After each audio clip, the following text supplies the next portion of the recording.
Cerita dimulai dengan sebuah tangan berlumuran darah yang bertumpu pada batu. Ada makhluk bersayap seperti bilah pedang dan bertanduk panjang yang memegang pedang hitam dengan aura merah. Makhluk ini berdiri di hadapan seorang pria terluka di tanah lapang. Narasi dimulai dengan mengatakan bahwa dewa telah mati. Umat manusia menyembah emas dan bergantung pada arcane engineering hingga akhirnya mereka berubah menjadi budak. Pria yang terluka itu gemetar dalam kemarahan dan bertanya bagaimana semua ini bisa dianggap adil. Makhluk bersayap itu menghunus pedangnya dan pria itu menyerangnya sambil berkata, "Apakah ini adil?" Dia berteriak dengan lantang saat dia menerjang ke depan.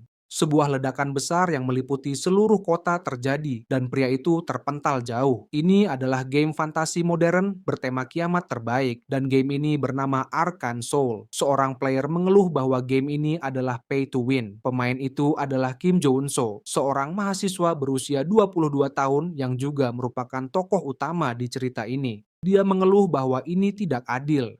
Tidak mungkin seorang free-to-play miskin sepertinya bisa menikmati game ini. Seorang player lain menanggapinya dengan mengatakan bahwa dia adalah pemain F2P yang cukup bagus. Kemudian player lain yang menggunakan karakter makhluk bersayap itu mengejeknya mengatakan menggunakan mode otomatis sepanjang waktu. Nama ID makhluk bersayap itu adalah Rich Heavenly Demon-chan. Junsu mengumpat, sementara avatar bersayap hanya tertawa dan berkata bahwa ini cukup menyenangkan. Kemudian dia terus menyerang Junsu. Junsu gemetar, menahan amarahnya saat bermain di ponselnya. Ketika dia sudah tidak tahan lagi, dia berteriak dengan keras, mengeluh bahwa tidak adil dipertemukan dengan player well atau pay to win player meskipun sudah menghabiskan 10.000 jam di game ini. Dia berargumen bahwa ini bukan lagi permainan, melainkan perjudian dengan karakter overpowered. Namun dia akhirnya menerima kekalahan dan menyalahkan dirinya sendiri karena telah membuang-buang waktu dalam game sampah itu. Dia kemudian memutuskan untuk melakukan daily quest-nya agar bisa melanjutkan tugas kuliahnya. Orang ini no-lab yang tidak punya kehidupan di luar game dan selalu melakukan daily quest apapun yang terjadi. Dia pun menekan tombol free pull dengan harapan mendapatkan warrior kim lagi. Tetapi dia terkejut saat melihat sebuah peti platinum terbuka. Dia melihatnya dengan penuh penasaran hingga akhirnya terkejut karena makhluk bersayap yang sama muncul kembali. Makhluk itu disebut The Heavenly Demon dengan peringkat SSR. Pria ini tidak bisa mempercayai keberuntungannya. Ini gila. Avatar ini adalah karakter terbaik dalam game, dan peluang untuk mendapatkannya dari free pool hanya 0,00006%. Bahkan di tengah jalan raya, dia berjoget kegirangan. Dia pun mulai meningkatkan Heavenly Demon, dan dia tahu bahwa cara tercepat untuk meningkatkan level karakter di Arcane Soul adalah dengan menggunakan karakter yang telah dia kembangkan sebelumnya sebagai XP. Senyum licik muncul di wajahnya. Dia merasa tidak ada penyesalan sama sekali dan bahkan bangga karena dia akhirnya bisa melampaui rasa iri terhadap Well. Dia memutuskan untuk menggunakan Warrior Kims miliknya untuk meningkatkan Heavenly Demon. Level Heavenly Demon pun meningkat dan Jonsu dengan senang hati mengucapkan selamat tinggal kepada Warrior Kims. Dia sangat senang bisa menjadi pemilik Heavenly Demon sekarang. Namun, saat dia menyeberang jalan, dia melihat sebuah truk melaju ke arahnya dengan cepat. Sopir truk itu tertidur. Adegan ini terasa familiar buatnya. Setelah itu, Jonso membuka matanya dan merasa kebingungan. Dia berada di rumah sakit dengan perban di kepala dan kakinya. Kepalanya mulai berdenyut kesakitan, dan bayangan truk yang mendekatinya melintas di benaknya. Dia membeku pada saat itu. Truk itu membanting setir. Saat itulah dia mengingat bahwa dia telah tertabrak truk. Seorang perawat masuk dan memanggilnya Warrior Kim. Jonso merasa bingung. Perawat itu segera pergi untuk memanggil dokter. Jonso bertanya-tanya mengapa perawat itu memanggilnya Warrior Kim. Lalu dia melihat kartu identitas pasiennya. Di sana tertulis nama Warrior Kim. Dia menganggap itu hanya kesalahan konyol. Namun dia merasa bersalah karena dulu menumbalkan Warrior Kim sebagai XP untuk Heavenly Demon. Sekarang dia malah menjadi Warrior Kim. Apa ini masuk akal? Ketika mencoba berdiri dari tempat tidur, dia tanpa sengaja menginjak kakinya yang diperban. Rasa sakitnya menyebar ke seluruh tubuhnya membuatnya berteriak kesakitan. Seorang perawat segera datang membantunya dan mengingatkannya agar tidak bergerak dulu. Namun Jonsu terus mengeluh bahwa rasa sakitnya terlalu menyiksa dan dia merasa seolah-olah akan mati. Dokter pun datang dan menjelaskan bahwa Jonsu ditabrak truk, tapi beruntungnya dia hanya mengalami luka-luka ringan. Meski begitu, mereka masih masih perlu melakukan beberapa tes tambahan. Dokter mengatakan bahwa dia membutuhkan MRI atau tes penglihatan sihir. John So kebingungan mendengar istilah Warrior Kim dan sihir, karena itu semua tidak masuk akal baginya. Sementara itu, di meja resepsionis, biaya rumah sakit dihitung dengan penuh semangat, termasuk biaya ruang gawat darurat, CT scan, X-ray, dan lainnya. Total keseluruhan biaya mencapai 22.370.569 won Korea. Mendengar itu, John So kaget terdiam mematung. Dia tidak percaya tagihannya bisa sebesar itu hanya dalam 4 hari perawatan. Staf rumah sakit menjelaskan bahwa itu karena dia tidak memiliki asuransi, jadi dia harus membayar dengan uangnya sendiri. John So bingung. Setiap warga Korea pasti memiliki asuransi kesehatan nasional. Namun staf malah bertanya kesehatan nasional itu apa? Kemudian melanjutkan apakah dia memiliki asuransi legend atau asuransi menara sihir. John So sama sekali tidak mengerti apa yang mereka maksud. Tiba-tiba dia merasa istilah-istilah itu terdengar familiar. Dia mencoba mengingat di mana dia pernah mendengar hal-hal itu sebelumnya. Lalu semuanya mulai jelas baginya. Legion, Megacorp, Menara Sihir, Ordo Suci. Itu adalah 4 faksi utama yang menguasai dunia Arcane Soul. Dia sadar bahwa dia telah masuk ke dunia game tersebut. Dalam dunia itu, di mana dewa telah meninggalkan umat manusia. Ilmu sihir berkembang pesat, dan bumi yang tercemar dipenuhi monster. Manusia harus memodifikasi tubuh mereka untuk bertahan hidup. John So menjadi pucat. Hanya satu hal yang bisa dia katakan, dunia ini adalah tempat yang mengerikan untuk hidup. Panik mulai melandanya ketika dia menyadari bahwa dia benar-benar masuk ke dalam dunia game ini. John So memang senang karena dia mendapatkan Heavenly Demon, tetapi dia tidak pernah membayangkan bahwa dia akan menjadi karakter tutorial. Dia merasa ini adalah hukuman ilahi karena telah mengorbankan Warrior Kim sebelumnya. Dia memasuki sebuah kamar kecil dan kumuh. Dia mengeluh bahwa ruangan ini jauh lebih kecil dibanding apartemennya dulu. Dia tidak mengerti kenapa Warrior Kim begitu miskin. Duduk di tempat tidur, dia mulai berpikir. Tubuhnya dalam kondisi buruk, dia tidak punya uang, dan dia tidak tahu harus berbuat apa. Jika dunia ini memang Arcane Soul, maka sebentar lagi bencana seperti perang nuklir, dimensional rift, atau kebangkitan dewa lama akan terjadi. Itu akan membuat tempat ini menjadi neraka. John So masih tidak mengerti bagaimana dia bisa berakhir di sini, tapi dia yakin satu hal, jika dia tidak melakukan sesuatu, dia pasti akan mati.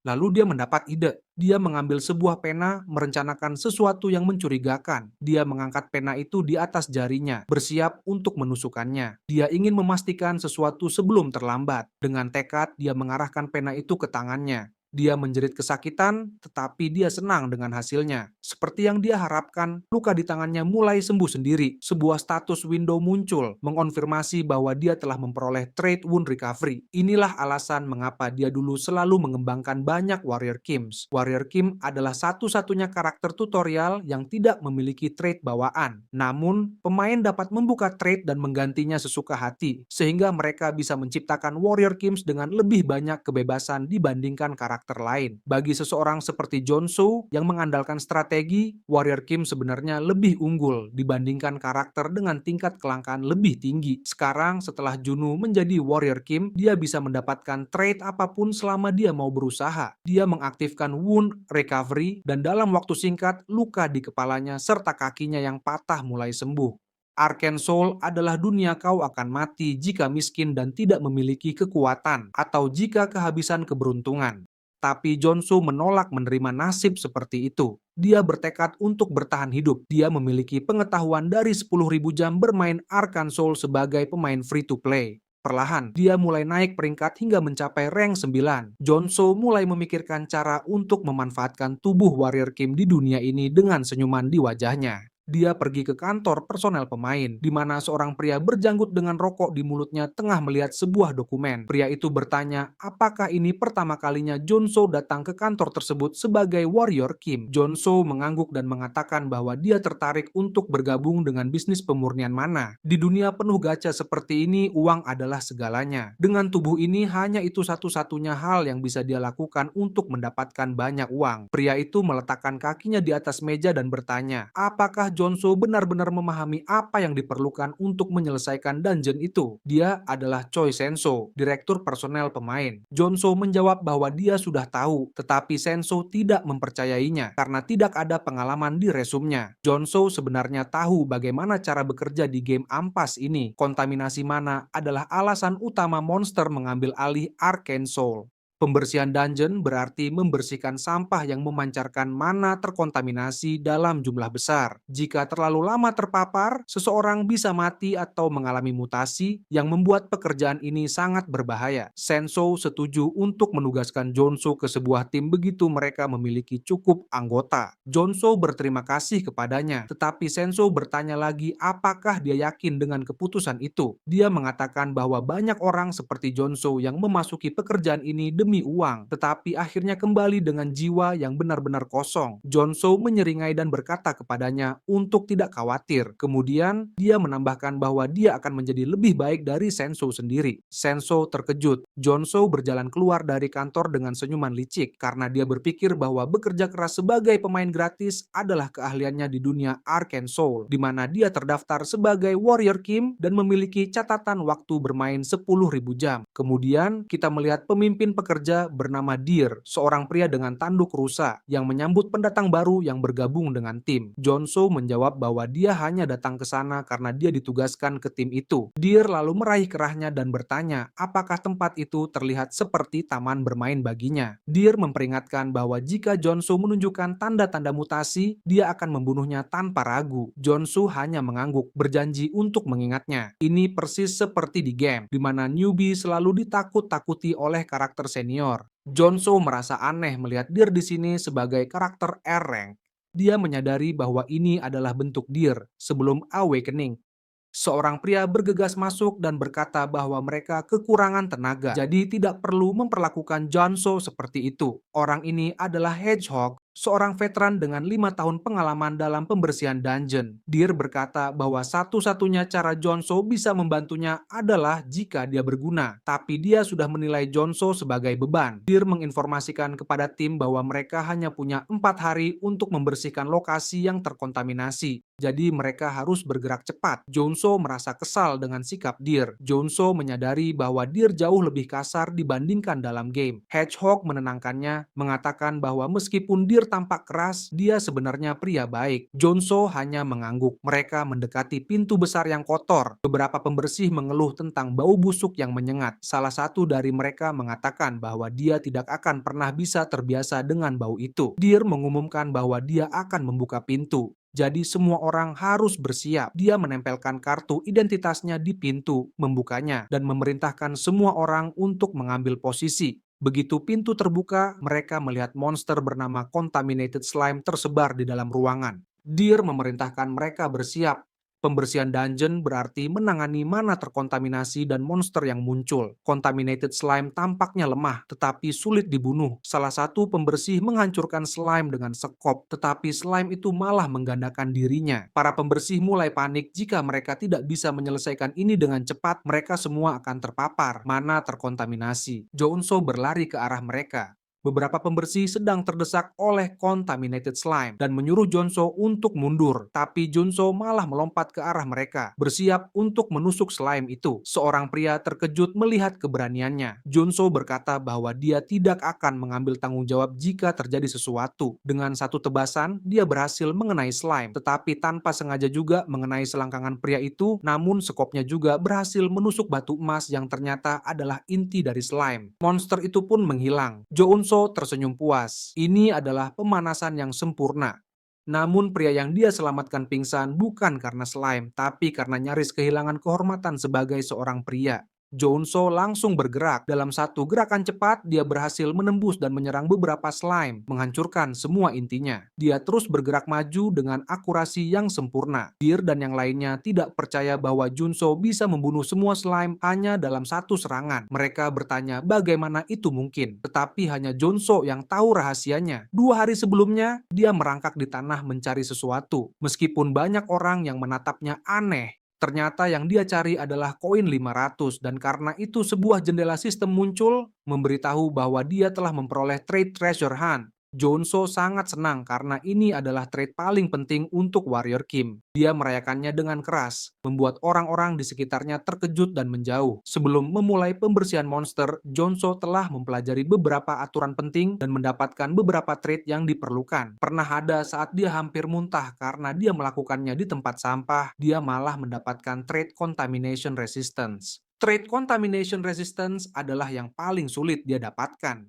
Dia menyadari bahwa mendapatkan trait berfungsi sama seperti dalam game selama dia memenuhi kondisinya, dia bisa memperolehnya. Dengan kerja keras dan penderitaan, dia berhasil mendapatkan total 6 trait yang bisa dia aktifkan kapan saja. Saat ini, dia mengaktifkan Treasure Hunt yang membantunya menemukan kelemahan lawan. Berkat trait itu, dia bisa melihat inti mana dari monster yang membuatnya lebih mudah mengalahkan mereka. Ketika dia sedang menghancurkan inti slime, tiba-tiba slime raksasa muncul dan mengeluarkan suara gemuruh yang keras. Deer segera memperingatkan semua orang untuk berhati-hati agar tidak terkena serangan. Jonso kemudian muncul dengan tubuh dipenuhi kotoran. Dia merasa puas karena kerja kerasnya akhirnya terbayar. Dengan ekspresi sedikit sadis, dia menyatakan bahwa spesialisasi buruh Warrior Kim sangat luar biasa. Trait Contamination Resistance miliknya aktif secara otomatis, tetapi meskipun begitu, bekerja sepanjang hari tetap sangat melelahkan. Di dalam bus, Hedgehog duduk di sebelah Junso dan memujinya karena mereka bisa pulang lebih awal berkat usahanya. Hedgehog bertanya apakah Junso sedang menunggu awakening seperti Deer, tetapi Junso menjawab bahwa bukan itu masalahnya. Dia hanya tahu bagaimana cara menggunakan sekop dengan baik berkat pengalamannya di militer. Hedgehog terkesan dengan jawabannya, tetapi tiba-tiba sepasang tanduk muncul di dahinya. Jonso segera menyadari bahwa gejala mutasi Hedgehog semakin parah. Terlihat jelas bahwa dia telah terpapar terlalu banyak, mana terkontaminasi. Jonso mengatakan bahwa dia tidak terlihat baik dan menyarankan agar dia istirahat keesokan harinya. Namun Hedgehog berkata bahwa dia lebih memilih menjadi mutan daripada menghadapi penagih utangnya. Jonso mengerti bahwa alasan orang-orang mengambil pekerjaan ini sangat bervariasi, tetapi kebanyakan karena putus asa. Adegan berubah memperlihatkan sebuah sekop menghantam tanah keras. 4 hari berlalu pembersihan selesai dan Jonso baik-baik saja. Namun pria di belakangnya hampir muntah. Semua orang kelelahan setelah beberapa hari pembersihan dungeon. Seseorang muntah, dan itu adalah Hedgehog. Jonso memperhatikannya, menyadari bahwa dia tidak dalam kondisi baik. Sebelumnya, dia sudah memperingatkan Hedgehog untuk tidak memaksakan diri. Deer mendekati Jonso dan berkata bahwa dia terlihat siap untuk pergi, lalu memujinya karena melakukan pekerjaan dengan baik. Jonso sedikit malu, tetapi dia tahu bahwa itu semua berkat trait baru yang dia dapatkan selama pembersihan. Sementara itu, Deer terlihat masih bertahan dengan baik, meskipun juga kelelahan. Namun sebuah suara keras menarik perhatian Jonso. Dia menoleh dan melihat Hedgehog dalam kesakitan yang luar biasa. Aura gelap mulai keluar dari tubuhnya dan duri-durinya mulai mencuat. Melihat ini, Deer segera bergegas menghampirinya. Jonso merasakan firasat buruk sementara Deer berteriak kepada Hedgehog untuk sadar. Mereka mencoba mengeluarkannya dari tempat itu, tetapi sudah terlambat, mutasi telah terjadi. Ledakan keras pun terjadi. Saat dia menunggu untuk melihat apa yang terjadi, sebuah kaki besar berwarna coklat dengan duri menghentak tanah. Hedgehog berubah dan menjadi mutan besar. Dia menampakkan gigi-giginya yang tajam serta tubuhnya dipenuhi banyak duri.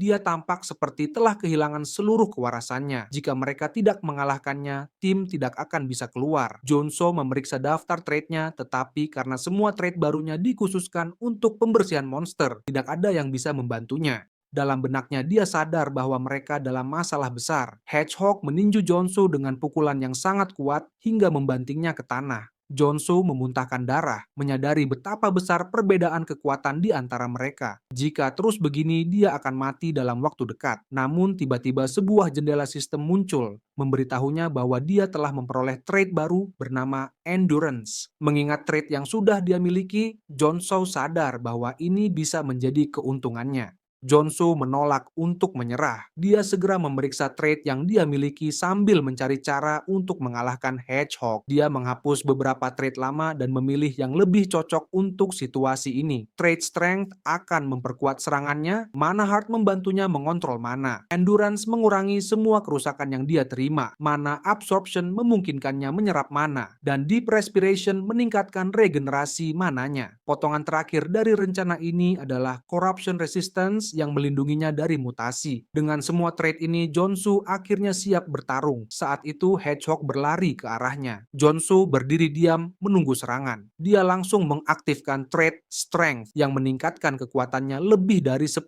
kali lipat. Dia lalu mengangkat sekopnya dan menghantam Hedgehog dengan keras, membuatnya terlempar ke udara karena dampaknya. Serangan ini berhasil dan Jonsu pun mulai percaya diri bahwa dia bisa menang. Namun di udara Hedgehog tiba-tiba berubah menjadi bola berduri. Jonsu tidak siap menghadapi ini, bola duri itu menggelinding dengan cepat ke arahnya. Ada batu besar di jalur Hedgehog, tetapi dia berhasil menghindarinya dengan melompat. Hedgehog masih berputar di udara, dan Jonsu memperhatikannya dengan saksama. Dia merasa ngeri sampai-sampai dia berteriak kasar saat Hedgehog mendarat dengan keras, menghancurkan tanah di bawahnya. Setelah itu, Hedgehog kembali ke bentuk semula dan berdiri di atas dua kakinya. Hedgehog merasakan sesuatu, Jonsu sedang berlari ke arahnya. Jonsu mengaktifkan trait Endurance yang meningkatkan pertahanannya lebih dari 10 kali lipat. Jonsu mengeluh bahwa meskipun dengan endurance, rasa sakitnya tetap luar biasa. Tapi dia tahu bahwa jika berhenti sekarang, dia pasti mati. Jonsu tidak punya pilihan lain selain terus menyerang. Hedgehog mulai menggunakan durinya sebagai senjata dan menyerang Jonsu. Tetapi Jonsu berhasil menghindar meskipun hanya dengan selisih tipis. Lalu Hedgehog meluncurkan serangan baru, menghujani Jonsu dengan hujan duri tajam. Beberapa duri menancap di tubuh Jonsu, tetapi dia bertahan, berpikir bahwa jika dia terus maju sedikit lagi, dia akan berhasil. Dengan tekad itu, dia menyerang Hedgehog. Namun sebelum Jonsu bisa mencapai targetnya, Hedgehog melancarkan serangan balik. Jonsu terdiam dalam keterkejutan, tangannya hancur lebur. Hedgehog masih memiliki banyak duri dan dia melepaskannya tanpa ragu. Lengan Jonsu rusak akibat ledakan dan dia terjatuh telentang. Hedgehog mendekatinya untuk menghantamnya dengan kedua tinjunya. Jonsu menitikkan air mata menyadari bahwa dia tidak bisa menang sebagai Warrior Kim. Hedgehog memukulnya dengan kedua tangan membuat Jonsu terpental keras ke tanah. Saat itu Jonsu mengalami kilas balik ke masa lalu, mengingat bagaimana dia bermain game ini. Dulu segalanya terasa mudah, yang dia butuhkan hanyalah satu klik untuk memburu monster. Dia tidak pernah memikirkan bagaimana rasanya menjadi karakter dalam game, dia hanya memaksanya sampai batas ekstrim atas nama efisiensi latihan. Namun kini dia memahami bahwa untuk mendapatkan trait biasa saja diperlukan penderitaan. Hedgehog terkejut melihat Jonsu berhasil keluar dari cengkeramannya. Jonsu menjaga jarak dan tubuhnya tiba-tiba tampak lebih berotot. Dia baru saja mengaktifkan trait baru yang disebut Mutant Muscle. Dia menyadari bahwa tidak ada kemenangan tanpa pengorbanan. Hedgehog kehilangan keseimbangan setelah menerima pukulan Jonsu, dan saat itu Jonsu tahu mengapa dia bertarung dengan sembrono sebelumnya. Karena ada trait yang hanya bisa diperoleh dengan melampaui batas penggunaan mana heart.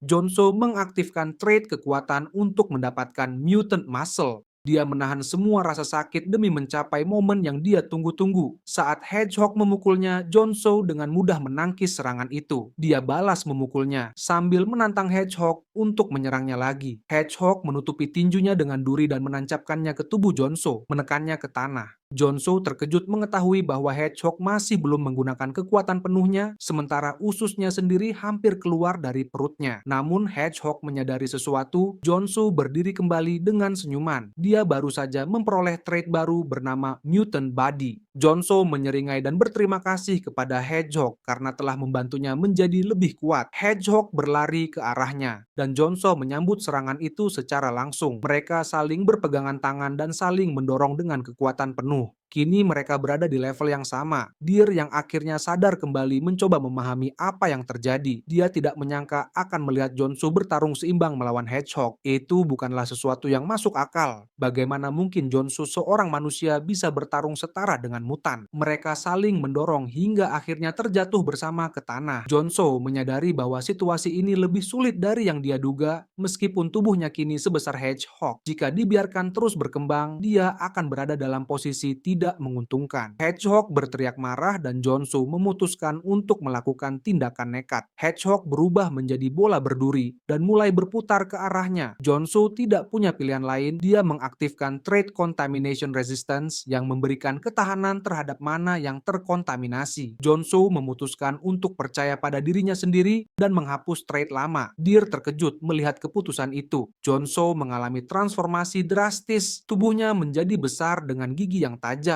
Lalu dia melepaskan sinar laser dari mulutnya. Hedgehog tidak bisa menahan serangan itu. Ledakan yang terjadi sangat dahsyat dan rahang Deer menganga, tidak percaya dengan apa yang baru saja dia saksikan. Jonsu terlihat seperti monster. Deer berpikir bahwa Jonsu telah berubah menjadi mutan sepenuhnya selama pertarungan. Tapi bagaimana ini mungkin terjadi? Deer merasa harus segera melarikan diri. Monster itu berdiri di atasnya, hendak menangkapnya. Dia tidak bisa berbuat apa-apa. Jadi dia hanya menutup matanya dan pasrah menunggu ajalnya. Namun tidak ada yang terjadi. Setelah beberapa saat dia membuka matanya dan melihat bahwa Jonsou telah kembali ke bentuk manusianya. Jonsou jatuh ke tanah tergeletak kelelahan. Mengenai corruption resistance, banyak yang percaya bahwa sekali seseorang berubah menjadi mutan, mereka tidak bisa kembali menjadi manusia. Namun Jonsou tahu itu tidak benar. Dia bisa mengubah trait-nya selama dia masih bisa berpikir dengan jernih. Dia benar-benar berpegang teguh pada kesadarannya sebelumnya, dan itulah alasan mengapa dia bisa mengganti mutan dengan corruption resistance. Beberapa waktu kemudian, Junso duduk kelelahan di samping kantong-kantong sampah. Otot-ototnya masih terasa bergerak di dalam tubuhnya, dan dia tidak ingin merasakan itu lagi. Dia berusaha berdiri dan mendekati mayat Hedgehog. Di dalam mulut Hedgehog terdapat Violet Orb. Jonso mengambilnya, dan sistem memberitahunya bahwa dia telah memperoleh level 1 Mana Core. Jonso tersenyum lebar, menyadari bahwa semua rasa sakit yang dia alami sepadan. Dia senang bisa mendapatkan Mana Core level 1 dan berpikir betapa menguntungkannya pekerjaan pembersihan ini. Deer mendekatinya dan menanyakan apakah dia baik-baik saja. Deer juga bertanya apa yang sebenarnya terjadi pada Jonso, karena dia melihatnya berubah menjadi mutan. Jonso tahu bahwa akan sangat merepotkan jika ada rumor tentang dirinya. Dia menjawab Deer dengan mengatakan bahwa dia hanya bertaruh pada keberuntungannya untuk bisa kembali ke bentuk manusia. Deer awalnya curiga bahwa itu tidak mungkin hanya karena keberuntungan, tetapi dia terdiam ketika Jonso menyerahkan kepadanya sejumlah Golden Orbs. Jonso kemudian mengajak mereka untuk segera kembali karena dia sudah tidak sabar ingin menghirup udara segar. Kedua pria di sebelah Deer terkejut melihat banyaknya level 0 Mana Core yang Jonso miliki. Jonso berasumsi bahwa karena dia telah menyelamatkan mereka dan memberikan mereka Mana Core, mereka akan menjaga rahasianya. Kembali di kantor, Direktur Choi mulai bersikap baik kepada Junso. Junso mengakui bahwa pekerjaan ini memang sulit. Dia menyadari bagaimana Direktur Choi sekarang menjilatnya, dan itu membingungkannya.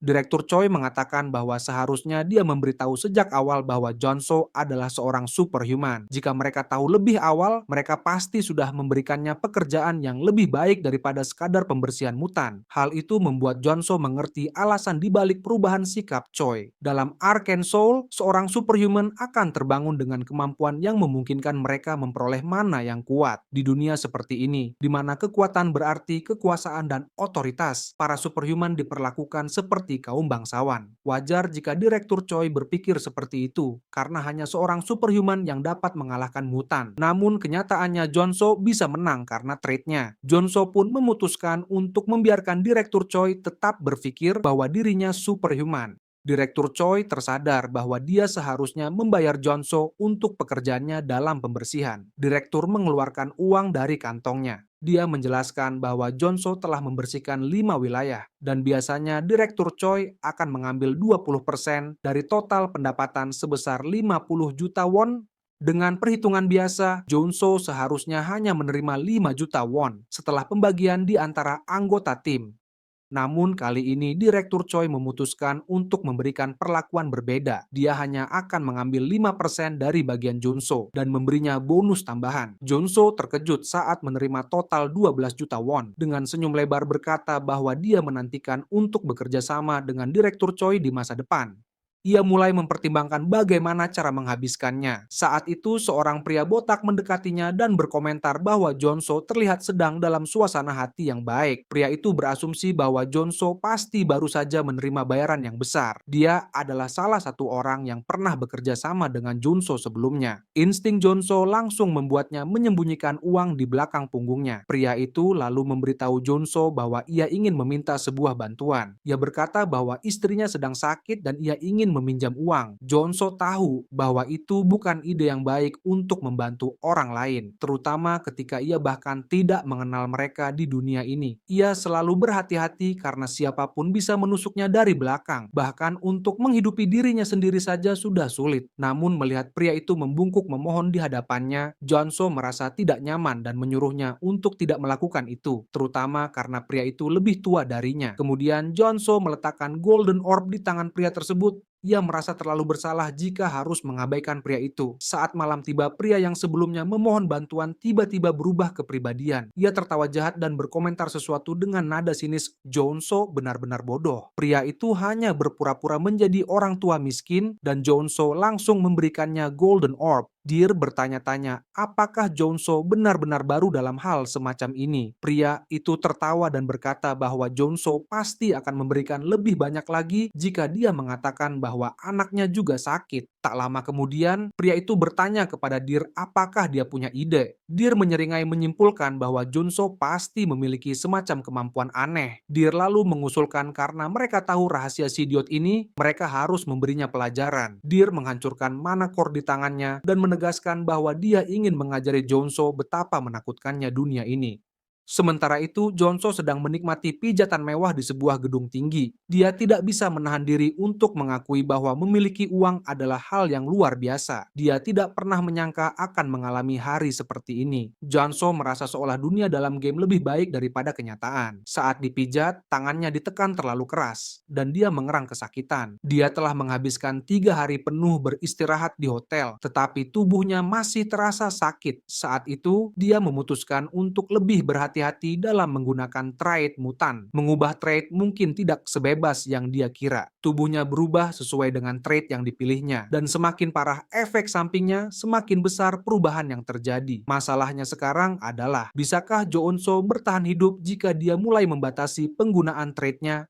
Saat melihat keluar jendela, dia memperhatikan seseorang sedang berjemur. Dia langsung mengenali pria itu sebagai anggota Iron Fist Gang. Jonso berkomentar bagaimana orang-orang seperti mereka berjalan dengan sikap arogan. Di dunia Arcane Soul, hukum tidak berpengaruh banyak, karena dunia ini lebih banyak dikuasai oleh geng lokal dibandingkan otoritas resmi. Ini bisa dimaklumi karena terlalu banyak monster berkeliaran, dan masyarakat harus bergantung pada superhuman. Jonso berhasil selamat dalam pertarungan pertamanya, tetapi akan sangat bodoh jika dia hanya mengandalkan traitnya dalam dunia yang berbahaya ini. Wajahnya menampilkan senyum menyeramkan saat dia berpikir sesuatu.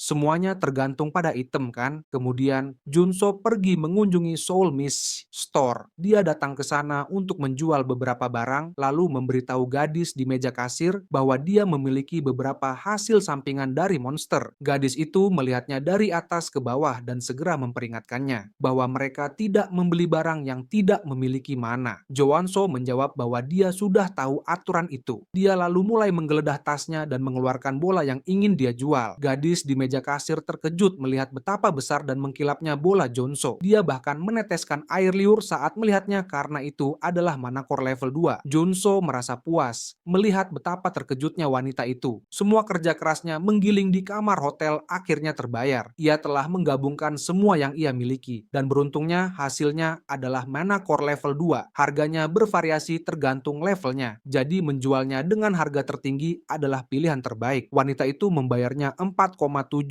juta won untuk inti tersebut. Jonso berterima kasih padanya, lalu bertanya apakah mereka juga menjual senjata atau peralatan lainnya. Wanita itu senang mendengar pertanyaan Jonso dan segera mengantarnya masuk.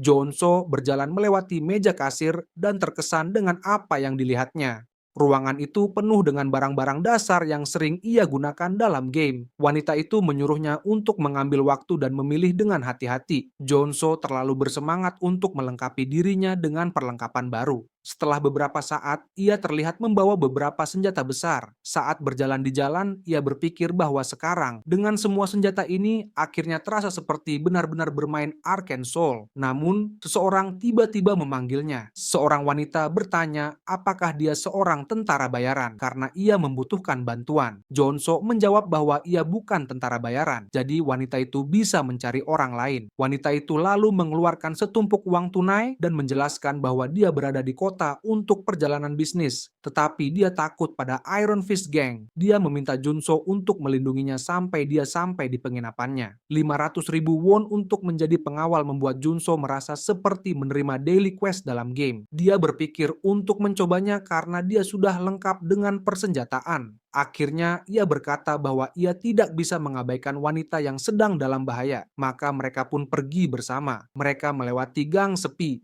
Saat menaiki tangga, wanita itu mengatakan bahwa mereka sudah hampir sampai. Junso mulai curiga. Tidak ada seorang pun di sekitar, bahkan semut pun tidak terlihat. Wanita itu berdiri di sudut yang gelap. Junso mengeluh bahwa tempat itu terlalu gelap, jadi ia tidak bisa melihat apapun. Namun, pada saat itu juga, ia tiba-tiba memperoleh trait baru, Night Vision. Sekarang ia bisa melihat dalam gelap, meskipun ia sama sekali tidak berniat mendapatkan trait itu. Wanita itu mengangkat senjata ke arah Junso, dan berkata bahwa Junso ternyata lebih berhati-hati dari yang mereka duga. Saat itulah Junso menyadari bahwa ini jebakan. Deer muncul dari belakangnya dan bertanya kemana ia hendak pergi. Beberapa pria lain menghalangi pintu keluar. Junso bertanya apa yang telah ia lakukan hingga diperlakukan seperti ini. Deer menjawab, tidak ada. Ia hanya berpikir bahwa Junso itu bodoh. Namun sebelum Deer bisa menyelesaikan kalimatnya, Junso menabrak wanita itu dan melarikan diri. Deer sangat marah karena Junso langsung kabur begitu saja. Deer memerintahkan anak buahnya untuk menembak Junso. Peluru menembus punggungnya dan ia jatuh di tangga. Deer mengeluh bahwa wanita itu seharusnya menembak kakinya, bukan dadanya. Wanita itu beralasan bahwa lebih baik jika Junso berhasil melarikan diri. Deer khawatir apakah Junso sudah mati. Wanita itu berkata bahwa karena Junso bisa kembali menjadi manusia setelah berubah menjadi mutan, mungkin ada orang yang mau membeli mayatnya. Deer berpendapat bahwa mereka bisa mendapatkan lebih banyak uang jika menangkapnya hidup-hidup. Salah satu anak buahnya mengusulkan menjarah barang-barang Jo Onso sementara waktu. Mereka mendekati tubuh Jo Onso dan tasnya, tetapi yang mereka lihat hanyalah genangan darah di tanah. Jo Onso menghilang. Mereka semua kebingungan kemana mayatnya pergi. Tiba-tiba lampu di atas mereka pecah dan salah satu pria terkena serangan dari belakang. Mereka semua panik karena tidak tahu apa yang terjadi. Deer mulai berpikir bahwa Junso masih hidup. Tanpa diduga, Junso menjawab, tentu saja aku masih hidup. Ia menegaskan bahwa ia tidak akan mati di tangan seseorang yang membalas kebaikan dengan pengkhianatan. Beruntungnya, sebelum keluar dari toko, Junso telah mengenakan rompi anti peluru. Berkat itu, ia juga memperoleh trait baru bernama Playing Dead, berpura-pura mati. Karena ia telah memecahkan lampu jalan, tempat itu menjadi gelap, membuat geng Deer tidak bisa melihat apapun. Deer mencari Junso. Tiba-tiba Junso muncul di belakangnya. Junso langsung meninju leher Deer sambil berkata bahwa karena ia pernah menyelamatkan hidup Deer, kini ia akan mengambilnya kembali. Pukulan Junso membuat Deer terhempas ke tanah. Deer berusaha bangkit dan mengusap darah di dagunya. Ia berusaha menendang Junso, tetapi Junso menghindarinya dengan mudah. Junso lalu memukulnya lagi sambil memberi ceramah bahwa seharusnya Deer bersyukur karena ia telah menyelamatkan hidupnya, bukan malah mencoba membunuhnya. Deer kembali terlempar ke tanah. Junso hendak menendangnya lagi, tetapi tiba-tiba wanita itu melepaskan tembakan. Karena tempat itu gelap, ia tidak bisa melihat siapapun. Jadi ia bertanya, apakah itu Deer dan apakah ia baik-baik saja? Ternyata peluru hanya menggores lengan Junso, membuatnya sadar bahwa ia terlalu ceroboh di dunia Arcane Soul. Masalah sebenarnya bukanlah monster atau mutan, tetapi manusia. Junso menyadari bahwa dia terlalu naif dan terlalu mudah percaya pada orang lain. Kali ini, dia tidak ingin mengulangi kesalahan yang sama. Dia segera mengeluarkan pistolnya dan menembak wanita itu, membuatnya menjatuhkan senjata. Kemudian, dia menembak pria lainnya. Mereka berdua terjatuh mengerang kesakitan sambil memegangi bagian tubuh yang terkena tembakan. Junso mengatakan bahwa itu sudah cukup. Saat Junso hendak menghabisi Deer demi keselamatannya sendiri, dia tiba-tiba merasakan sesuatu di belakangnya. Saat ia akan berbalik,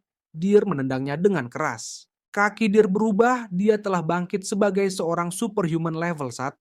Junso tidak bisa mempercayai apa yang dilihatnya. Deer telah mengalami superhuman awakening di saat seperti ini. Dalam hatinya, Junso mengeluh tentang betapa buruknya pekerjaan developer game ini. Dalam Arcane Soul, semua karakter yang bisa dimainkan memiliki kemungkinan untuk mengalami superhuman awakening yang dianggap sebagai sistem pertumbuhan dasar dalam game. Dalam dunia Arcane Soul, bahkan superhuman level 1 sudah cukup cukup kuat untuk mengancam seorang warga sipil biasa yang memegang senapan otomatis. Dengan kata lain, Jonso harus menghadapi seorang superhuman dengan tubuh biasa saja. Deer bergerak sangat cepat, seolah-olah dia menghilang. Kemampuan uniknya adalah stereoscopic movement dan kicking. Stereoscopic movement memungkinkan penggunanya memanfaatkan elastisitas luar biasa pada kaki mereka untuk bergerak bebas ke segala arah. Jo Unso terkejut melihat Deer berlari di dinding menuju dirinya. Deer melompat dengan niat mendarat tepat di atasnya tanpa menyembunyikan niat membunuhnya. Jo Unso tahu bahwa dia harus menghindari serangan itu. Jo Unso berhasil menghindar beberapa inci dari serangan Deer. Begitu Deer mendarat, tanah di bawahnya retak akibat benturan, membuat Jonso kehilangan keseimbangan. Deer terkejut melihat Jonso bisa menghindar, tetapi dia yakin Junso tidak akan bisa menghindari serangan berikutnya. Namun, yang mengejutkan Deer, Junso berkata bahwa dia tidak berniat untuk menghindar. Saat Deer menendang, Junso menahan kakinya dengan pentungan. Junso menyeringai sambil memaki Deer. Sejak awal, Junso sudah merasa bahwa membeli tongkat lipat beberapa jam yang lalu adalah keputusan yang tepat. Junso sempat berpikir untuk membeli senjata api, tetapi akhirnya dia menyadari bahwa dalam game ini, Warrior Kim adalah karakter kelas warrior. Meskipun dia semakin kuat, tetap ada batasan seberapa efektif dia bisa menggunakan senjata api. Sebagai tindakan pencegahan, Junso tetap membeli senjata kelas warrior dan sekarang dia menggunakannya dalam pertarungan melawan Deer. Setiap karakter memiliki senjata dan kemampuan unik yang lebih efektif sesuai dengan kelasnya. Oleh karena itu, untuk mengalahkan Deer, Junso harus menggunakan senjata jarak dekat serta kemampuan yang sesuai dengan seorang warrior. Ia mengayunkan senjatanya dan mengenai Deer dengan serangan kuat. Jo Unso memperoleh trait baru bernama Strike. Dia merasa senang karena akhirnya mendapatkan trait khusus kelas warrior pertamanya. Ini adalah kesempatannya untuk menyerang balik. Jo Unso terus menyerang Deer dengan berbagai gerakan, seperti tebasan ke bawah, pukulan ke atas, dan serangan tusukan. Dia juga melakukan tebasan menyamping. Deer kesulitan menangkis serangannya hingga akhirnya dia melihat celah dan berhasil mendekat untuk menendang Jo Unso. Jo Unso lengah saat Deer menemukan peluang untuk menyerang balik. Dia berpikir untuk menghindari serangan itu, tetapi dia sadar bahwa dia tidak bisa berhenti sekarang. Bahkan jika itu berarti tulangnya patah, dia tetap melanjutkan serangannya. Mereka saling menyerang dan masing-masing mengeluarkan erangan kesakitan saat serangan mereka mengenai lawan. Aura biru menyelimuti senjata Jonso. Dia baru saja memperoleh trait baru bernama Combo. Ini adalah trait terbaik yang bisa dimiliki oleh warrior di tahap awal. Dengan strike dan combo, Junso terus menyerang Deer tanpa henti hingga Deer memohon untuk dihentikan. Namun, Junso tidak mendengarkannya. Deer akhirnya jatuh dan tubuhnya menghantam aspal dengan keras. Junso menang. Saat dia merayakan kemenangannya, tiba-tiba dia merasakan sesuatu yang aneh dalam tubuhnya. Tangannya mulai terasa terbakar. Junso bertanya-tanya apa yang terjadi. Seluruh tubuhnya dipenuhi rasa sakit, tetapi pada saat yang sama dia merasakan sesuatu yang lain membara dari dalam dirinya.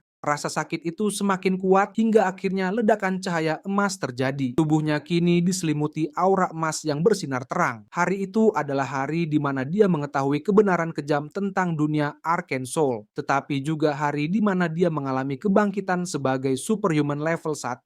Tubuhnya kini terlihat lebih berotot. Junso merayakan transformasinya menjadi seorang superhuman dengan ekspresi wajah yang begitu senang. Junso melakukan berbagai gerakan aneh seperti berdiri dengan kepala di bawah. Dia senang karena dia akan menjadi tentara bayaran dengan bayaran tinggi yang juga berhak mendapatkan pinjaman bank dengan bunga rendah. Tiba-tiba seorang pria yang sedang merokok muncul dan berkomentar bahwa Junso benar-benar berusaha keras. Suara itu langsung menarik perhatian Junso. Pria besar itu membawa senjata seperti bazooka dan peluru cadangan melilit tubuhnya. Dia dikenal sebagai Iron Fist Kim, karakter dasar kedua dalam Arcane Soul setelah Warrior Kim. Dia berasal dari kelas The Reinforced Soldier, kelas yang menggunakan senjata api sebagai senjata utama, mengkhususkan diri dalam menembak menggunakan lengan prostetik. Masalahnya adalah Iron Fist Kim adalah bos yang ditakuti dari geng Iron Fist di dunia bawah. Junso berasumsi bahwa karena dia bertarung di wilayah mereka, pasti dia telah memprovokasi mereka.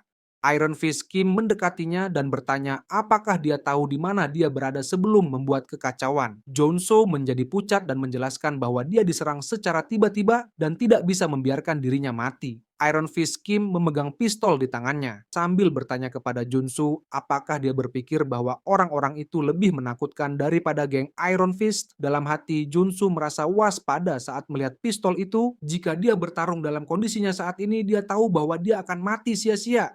Iron Fist mengarahkan pistol ke dada Junsu sambil mengatakan bahwa dia telah membuat pilihan yang salah. Dia memutuskan untuk menunjukkan kepada Junsu apa yang terjadi ketika seseorang mencemari wilayah mereka. Junsu terdiam sejenak, lalu dia memberitahu Iron Fist Kim bahwa dia melewatkan satu hal. Junsu meraih pistol itu dan berteriak, "Aku bukan orang yang mudah mati." Iron Fist Kim terkejut. Junsu menarik pelatuknya sendiri hingga menembus dadanya. Saat itu tiba-tiba jendela sistem muncul, menginformasikan bahwa Junso baru saja memperoleh trait bernama Regeneration. Junso berkomentar bahwa dia merasa sakit sekali di bagian tubuhnya yang tertembak. Iron Fist Kim terkejut sekaligus kagum dengan kemampuan regenerasi Junso. Regeneration adalah versi yang lebih kuat dari trait pemulihan luka. Trait ini bisa diperoleh setelah seseorang menjadi superhuman level 1.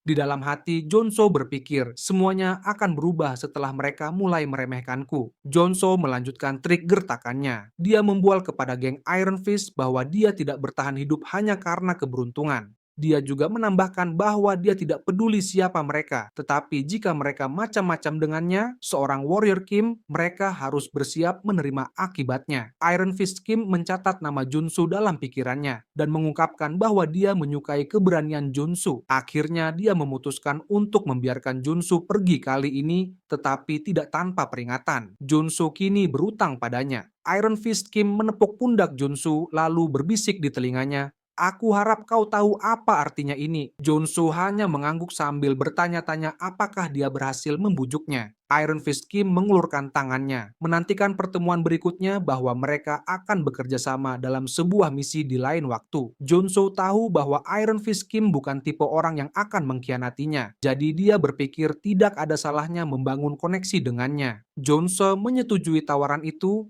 menjabat tangannya dan berjanji untuk bertemu kembali di Jamsil Superhuman Tower. Dengan kacamata hitam dan kemeja bermotif bunga, Junso menatap takjub ke pemandangan spektakuler dari interior gedung itu. Bangunan itu terlihat mewah dan memiliki beberapa lantai. Seorang wanita cantik mendekatinya dan berterima kasih karena telah mengunjungi Superhuman Tower. Dia bertanya bagaimana dia bisa membantu Junsu. Saat melihatnya, Junsu langsung tersipu karena wanita itu sangat cantik, namun dia juga tampak familiar. Junsu bertanya-tanya apakah dia seorang NPC. Sementara itu, wanita tersebut mengira bahwa Junsu datang untuk mengikuti sertifikasi Superhuman. Dia lalu mengarahkannya ke mesin untuk mengukur mana dan jalur trait-nya. Junsu mengucapkan terima kasih lalu mulai berjalan ke arah mesin itu. Junso tidak bisa menahan diri untuk berpikir betapa pemulanya dia terlihat dari cara wanita itu membantunya tanpa harus menanyakan apa yang dia butuhkan. Junso sangat menantikan kehidupan nyata di Arkansas setelah menerima sertifikasi superhuman-nya. Namun, sesuatu yang tidak terduga terjadi. Orang-orang melihat ke langit-langit dan melihat seorang saintis muncul. Tetapi yang dilihat Junso hanyalah sebuah kapal udara yang bersinar keemasan. Tiba-tiba, cahaya itu bersinar ke tanah dan semua orang mulai berdoa. Junso tidak bisa mempercayai matanya. Itu adalah Holy Order of Ancient Father. Junso merasa bingung kenapa ada monster boss di sana. Namun, orang-orang justru bersorak gembira melihat saintis dari Ancient Father. Saintis itu bersama para pengawalnya mengenakan seragam lapis baja hitam dengan helm kaca merah yang menutupi wajahnya. Karena Junso merasa harusnya ini tahap tutorial, wanita itu malah menjadi seorang saintis, bukan sebagai bos monster. Tetapi seiring berjalannya cerita, terungkap bahwa Holy Order adalah sekte yang menyamar sebagai agama dan pada akhirnya mulai menyerang warga tanpa pandang bulu. Orang-orang berspekulasi bahwa tujuan saintis itu adalah memperbarui levelnya. Ada juga yang mengira saintis ingin mengukur mananya. Mesin pengukur mana dinyalakan dan dia melepaskan energi mana dalam jumlah besar. Orang-orang tercengang melihatnya. Junso berkomentar bahwa tempat itu menjadi silau sekali padahal hanya mengukur mana. Seiring waktu, mesin itu mulai melambat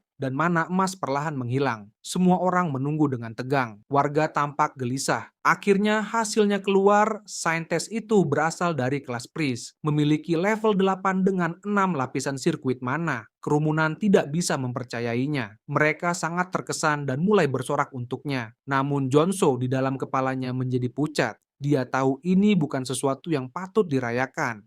Seorang superhuman level 8 bisa dibandingkan dengan skuadron kapal induk. Ia adalah superpower tingkat nasional. Seorang superhuman dengan kekuatan seperti itu bisa dengan mudah menghancurkan seluruh soul di masa depan.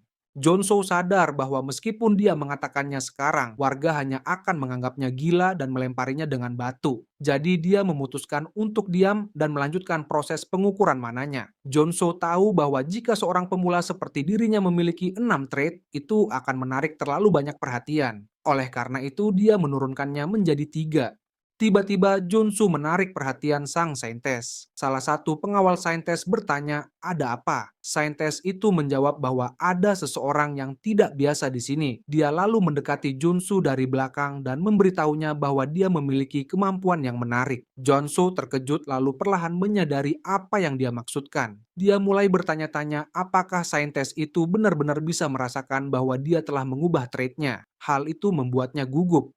Orang-orang di sekitar mulai penasaran, mengapa saintes berbicara dengan Junso? Bukankah dia hanyalah orang biasa? Sang saintes meraih tangannya lalu bertanya namanya. Dia menjawab bahwa dia adalah Warrior Kim. Junso menjadi pucat ketika dia mengingat satu-satunya alasan seorang pendeta akan menanyakan nama seseorang di Arcane Soul. Sang saintes, sebagai perwakilan dari Holy Order of Ancient Father, membaptis Junso. Dia menjelaskan bahwa sang Ancient Father, penguasa Black Gold Throne, selalu menginginkan kekuatan langka seperti milik Jonso. Dia menyuruhnya untuk tunduk kepada sang Ancient Father agar menemukan kedamaian di dunia yang penuh penderitaan. Kerumunan menjadi iri terhadap Jonso yang dibaptis, terlebih karena itu dilakukan oleh putri pertama sang Ancient Father. Namun Jonso tidak menyukainya. Jika dia dibaptis dan mendapatkan trait baptism, dia tidak punya pilihan selain menjadi ksatria Holy Order tersebut. Dalam perang, Holy Order of Ancient Father akan kalah melawan faksi mayoritas Arcane Soul. Jonso menarik tangannya dari genggaman sang saintes. Baginya, itu seperti dipaksa untuk mempertaruhkan segalanya pada saham yang pasti akan dihapus dari daftar. Semua orang terkejut ketika Jonso mengumumkan bahwa dia menolak dibaptis. Rahang sang saintes ternganga mendengar itu karena dia mengira telah salah dengar. Tidak, kata Junso, ia menegaskan bahwa dia serius. Sang saintes menerima keputusannya karena dia tahu bahwa setiap orang bebas memilih apakah mereka ingin melayani Ancient Father atau tidak. Namun dia mengingatkan Junso bahwa Ancient Father sudah menandainya. Dia menggenggam bahunya dan mengatakan bahwa sebuah fragment of divinity sudah menyentuhnya. Jika dia tidak bisa mengatasi pecahan kecil itu, maka kehendak bebasnya yang lemah tidak akan ada artinya. Junso berteriak kesakitan atas penderitaan yang dialaminya, sementara kerumunan mulai memprovokasinya karena menolak baptisan. Junso tampak seperti terbakar. Ini disebut divine fever. Dia akan mengalami rasa sakit yang menyiksa tanpa henti sebagai hukuman karena menolak baptisan. Jonso sudah menduganya, tetapi dia tidak menyadari bahwa sensasi terbakar itu akan begitu luar biasa. Divine Fever adalah salah satu debuff terkuat di seluruh Arcane Soul, menyebabkan rasa sakit terbakar yang tak ada habisnya dan menghalangi seseorang menjalani kehidupan normal. Satu-satunya cara untuk menyingkirkannya adalah pergi ke kuil dan dibaptis. Jonso menolak baptisan karena dia memikirkan masa depan, tetapi saat itu juga dia merasa seperti sedang sekarat. Seseorang menyiramkan air ke wajahnya saat dia tergeletak di tanah. Dia bertanya-tanya siapa yang melakukannya. Ketika penglihatannya terfokus, dia melihat bahwa itu adalah wanita yang membimbingnya sebelumnya. Tak ada apapun yang bisa membantu orang yang terkena debuff Divine Fever.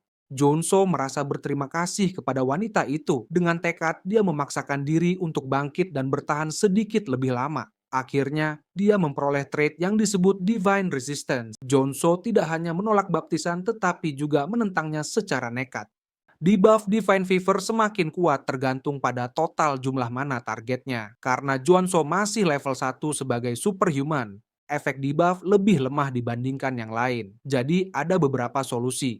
Kondisi pertama adalah memperoleh trait Divine Resistance. Setelah itu dia berencana mengerahkan lebih banyak mana dari dalam dirinya. Tetapi hal itu justru meningkatkan rasa sakit, membuatnya berteriak sekencang mungkin. Akhirnya, Junso mulai tenang dan mencoba fokus dengan sensasi ini. Dia membayangkan api dan air. Dia mencoba mengendalikan dan menyeimbangkannya seperti konsep yin dan yang, sensasi terbakar yang menyakitkan dan hawa dingin yang menenangkan bercampur. Dengan menggunakan mana dalam dirinya, dia memadamkan api tersebut.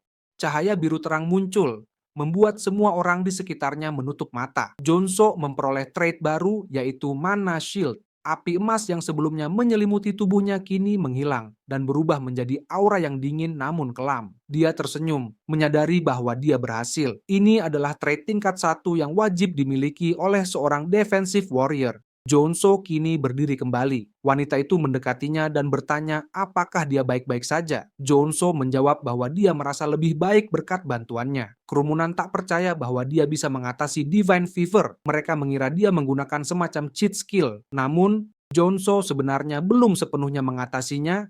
Ini hanya solusi sementara. Tapi setidaknya dia terbebas dari rasa sakit terbakar dan dia menyadari api hitam ini cukup keren. Lalu dia dengan santai melanjutkan pengukuran mananya. Dia menunggu mesin menyelesaikan proses pemuatan. Akhirnya hasil pengukuran keluar. Warrior Kim, 22 tahun, memiliki level mana 1 dengan 6 lapisan sirkuit. Itu mengejutkan kerumunan. Mereka tak bisa menahan diri untuk berpikir bahwa ini adalah kelahiran seorang super rookie. Sekarang mereka mengerti mengapa sang saintis melakukan itu. Junsu pun menyadari bahwa dia telah menarik terlalu banyak perhatian, meskipun dia ingin tumbuh lebih kuat secara diam-diam. Wanita itu mengucapkan selamat kepadanya. Dia menyatakan bahwa dia belum pernah melihat seseorang yang memulai dengan 6 trait. Dia menyarankan agar Junsu segera melanjutkan proses penerbitan sertifikasi superhuman. Beberapa waktu kemudian, pada hari yang cerah ini, lisensi superhuman Junsu akhirnya diberikan kepadanya. Wanita itu mengucapkan selamat sekali lagi atas pencapaiannya. Junsu merasa sangat gembira karena dia telah bekerja keras untuk mendapatkannya. Wanita itu lalu mulai menjelaskan semua hak istimewa yang diberikan kepada superhuman level 1. Namun, sebelum dia selesai berbicara, Junso memotongnya dan mengatakan bahwa dia sudah mengetahui semuanya. Dia kemudian menyebutkan berbagai manfaatnya, pengurangan pajak, hak untuk membawa senjata, dan seiring naik level, dia akan mendapatkan pembebasan pajak total, kekebalan dari penangkapan, akses gratis ke semua transportasi, dan masih banyak lagi. Wanita itu terkejut karena Junso mengetahuinya dengan sangat baik. Jonso hampir mengatakan bahwa itu karena dia kecanduan game, tetapi dia segera mengoreksi dirinya sendiri dan mengatakan bahwa maksudnya adalah dia telah mempelajarinya dengan baik. Dia kemudian melanjutkan dengan menyatakan bahwa dia tidak ingin membuang lebih banyak waktu, jadi dia bertanya apakah ada cara agar dia bisa keluar dengan diam-diam. Melalui jendela kaca, dia bisa melihat bahwa orang-orang berkerumun di luar menunggunya. Wanita itu menjawab bahwa dia sudah menyiapkannya. Hal itu membingungkan Jo Eun-so. Saat memperhatikannya, wajahnya memerah. Seakan-akan waktu melambat ketika wanita itu mengatakan kepadanya untuk tidak khawatir dan hanya mengikutinya. Beberapa menit kemudian, Jo Eun-so berterima kasih kepadanya karena telah menunjukkan jalan ditambah memberinya stealth cloak. Wanita itu menjelaskan bahwa itu bukan masalah besar karena bagaimanapun mereka telah saling membantu. Jonsu pun mendapatkan trait stealth dan merasa senang karena dia mendapatkannya tanpa melakukan apa-apa. Wanita itu menunjuk ke pintu dan memberitahunya untuk berjalan melewatinya, tetapi dia tidak bisa menemaninya lagi karena aturan yang ada. Junsu menjawab bahwa dia telah banyak membantunya dan sangat berterima kasih untuk itu. Wanita itu mendoakan keselamatannya dalam perjalanan pulang. Saat melihatnya pergi, Jonso mengakui dalam hati bahwa dia tidak pernah menyangka bahwa ada seseorang yang baik hati di Arcane Soul. Dia kemudian memutuskan bahwa setelah menjadi lebih kuat, dia akan membalas kebaikannya. Rasa penasarannya terhadap wanita itu meningkat. Kemudian, dia teringat bahwa dia memiliki kartu namanya. Saat membaca kartu tersebut, dia terkejut. Namanya adalah Baek Sorin. Itu adalah salah satu dari 3 karakter peringkat SSR terkuat dalam game. Dia seorang berserker. Jadi dia selalu memiliki penampilan yang menakutkan. Sekarang Jo Won-soo mengerti mengapa wajahnya tampak familiar. Dia selalu terlihat menyeramkan di dalam game, dan dia tidak pernah membayangkan bahwa dia bisa menjadi orang yang baik. Hal itu membuat Jun-soo penasaran apa yang sedang terjadi di dunia ini. Beberapa hari setelah kejadian tersebut, lalu adegan berganti saat Jun-soo sedang menebas monster. Kini, dia mulai menyadari sisi negatif dari menjadi seorang superhuman. Selama seminggu penuh, dia telah membersihkan dungeon monster tanpa henti, dan kini dia hampir mati karena kelelahan. Dia duduk di sudut, menggumamkan betapa lelahnya dia hanya karena menyelesaikan satu dungeon. Dia mengeluh bahwa dia tidak efisien, semua karena dia memfokuskan seluruh trade-nya pada mana barrier. Jika saja dia bisa menyesuaikannya untuk menghususkan diri dalam pembersihan gua monster, dia pasti sudah selesai berjam-jam yang lalu.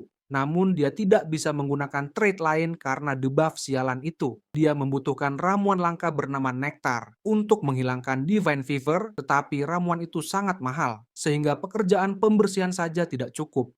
Ponselnya berdering, ternyata itu Direktur Choi yang terus-menerus menelepon. Jun-soo hendak menutup telepon karena merasa urusannya sudah selesai, tetapi kemudian Jun-soo mendapatkan ide bagus. Sekarang Direktur Choi melayani Jun-soo seperti seekor anjing setelah mengetahui bahwa Jun-soo adalah seseorang yang berhasil mengatasi Divine Fever tanpa dibaptis serta pria yang memulai dengan sirkuit 6 lapis. Dia merasa terhormat bisa bertemu dengan pria yang menjadi bahan rumor. Jun-soo dengan santai menjawab bahwa semuanya hanya terjadi begitu saja. Dia kemudian mengalihkan topik dengan menanyakan apakah Direktur Choi sudah menemukan pekerjaan yang dia minta. Direktur Choi mengungkapkan betapa sulitnya hal itu karena nektar adalah obat yang hanya bisa diperoleh quest superhuman level 5. Jun-soo memutuskan untuk pergi karena Direktur Choi tidak memilikinya. Tetapi Direktur Choi menghentikannya dan mengungkapkan bahwa ini adalah kontrak eksklusif dengan Tuan Warrior Kim. Jadi kami akan mendapatkannya. Jun-soo menyeringai karena semuanya berjalan sesuai harapannya. Ternyata Direktur Choi benar-benar putus asa untuk mendapatkan kontrak dengan seorang superhuman. Jadi Jun-soo tahu bahwa dia akan menemukan quest dengan hadiah berupa nektar. Jun-soo bertanya tentang isi quest itu. Direktur Choi kemudian bertanya apakah dia pernah mendengar tentang jail security. Jun-soo mengakui bahwa ini adalah pertama kalinya dia mendengarnya. Dia bertanya apakah itu perusahaan keamanan. Direktur Choi menjelaskan bahwa itu adalah perusahaan militer swasta dan salah satu dari 10 besar dalam industri ini. CEO dan wakil CEO adalah pasangan suami istri yang berasal dari keluarga seni bela diri tradisional, sehingga fondasi mereka sangat kuat. Jun-soo bertanya-tanya apa yang mungkin kurang dari keluarga sekaya itu sampai mereka mengeluarkan quest ini. Direktur Choi mengungkapkan bahwa masalahnya ada pada sang putra. Putra mereka sudah melewati usia 20 tahun tetapi belum melalui tahap awakening superhuman. Direktur Choi membagikan rumor bahwa putra mereka telah mengumpulkan mana yang bisa dibandingkan superhuman level 8, tapi dia terhambat di tahap pre-awakening. Itulah kenapa mereka putus asa. Direktur Choi berkata syarat yang diperlukan adalah superhuman level class warrior di atas level 1, dan itu cocok denganmu Warrior Kim. Akhirnya, Jo Oso memutuskan untuk bertemu dengan orang tua tersebut. Di sebuah mansion Direktur Choi, tampak gelisah dan berkomentar bahwa para CEO pasti sibuk karena mereka bukan tipe orang yang datang terlambat. Jun-soo hanya mengagumi betapa mewah tempat itu. Tiba-tiba kedua orang tua tersebut akhirnya masuk dan meminta maaf karena membuat mereka menunggu. Sang wanita memperkenalkan dirinya sebagai Lee Miri, sementara suaminya adalah Seo Jeongju. Jun-soo dan Direktur Choi segera berdiri. Direktur Choi membungkuk secara berlebihan sambil berterima kasih atas waktu mereka.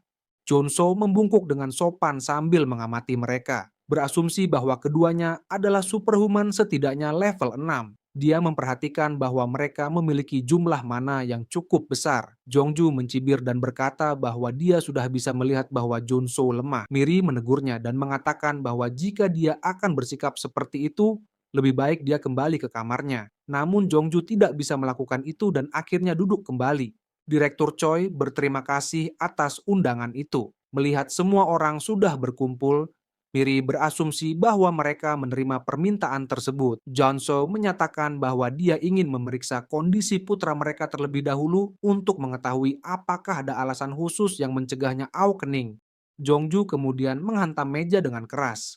Dengan marah, dia menjawab bahwa tidak mungkin dia memberitahu seorang pemula informasi semacam itu. Miri menghentikan suaminya dan meminta maaf kepada Junso. Dia menjelaskan bahwa Jeongju menjadi emosional karena masalah ini menyangkut anak mereka. Dia menambahkan bahwa ini bukan sesuatu yang bisa mereka ceritakan kepada orang luar. Jadi, jika Junso menerima permintaan itu, mereka akan memanggil putra mereka dan menjelaskan situasinya. Dia juga menunjukkan bagaimana Jonso akan mendapatkan keuntungan dari kesepakatan ini, karena jelas bahwa dia sangat membutuhkan nektar. Di dalam pikirannya, Junso merasa ada sesuatu yang tidak beres dengan putra mereka. Jonso akhirnya memutuskan untuk menerima permintaan tersebut dan meminta mereka memanggil putra mereka. Pintu terbuka, dan seorang pria muda pemalu muncul. Dia memperkenalkan dirinya sebagai Seo Woo-jin. Jonsu mendekatinya sambil mengatakan bahwa senang bertemu dengannya. Namun, ada sesuatu yang mencurigakan. Dia sama sekali tidak bisa merasakan adanya mana dari Woo-jin. Lalu, dia melihat sesuatu, Woo-jin sedang mengenakan sarung tangan. Jonsu lalu berkomentar bahwa sarung tangan itu terlihat keren.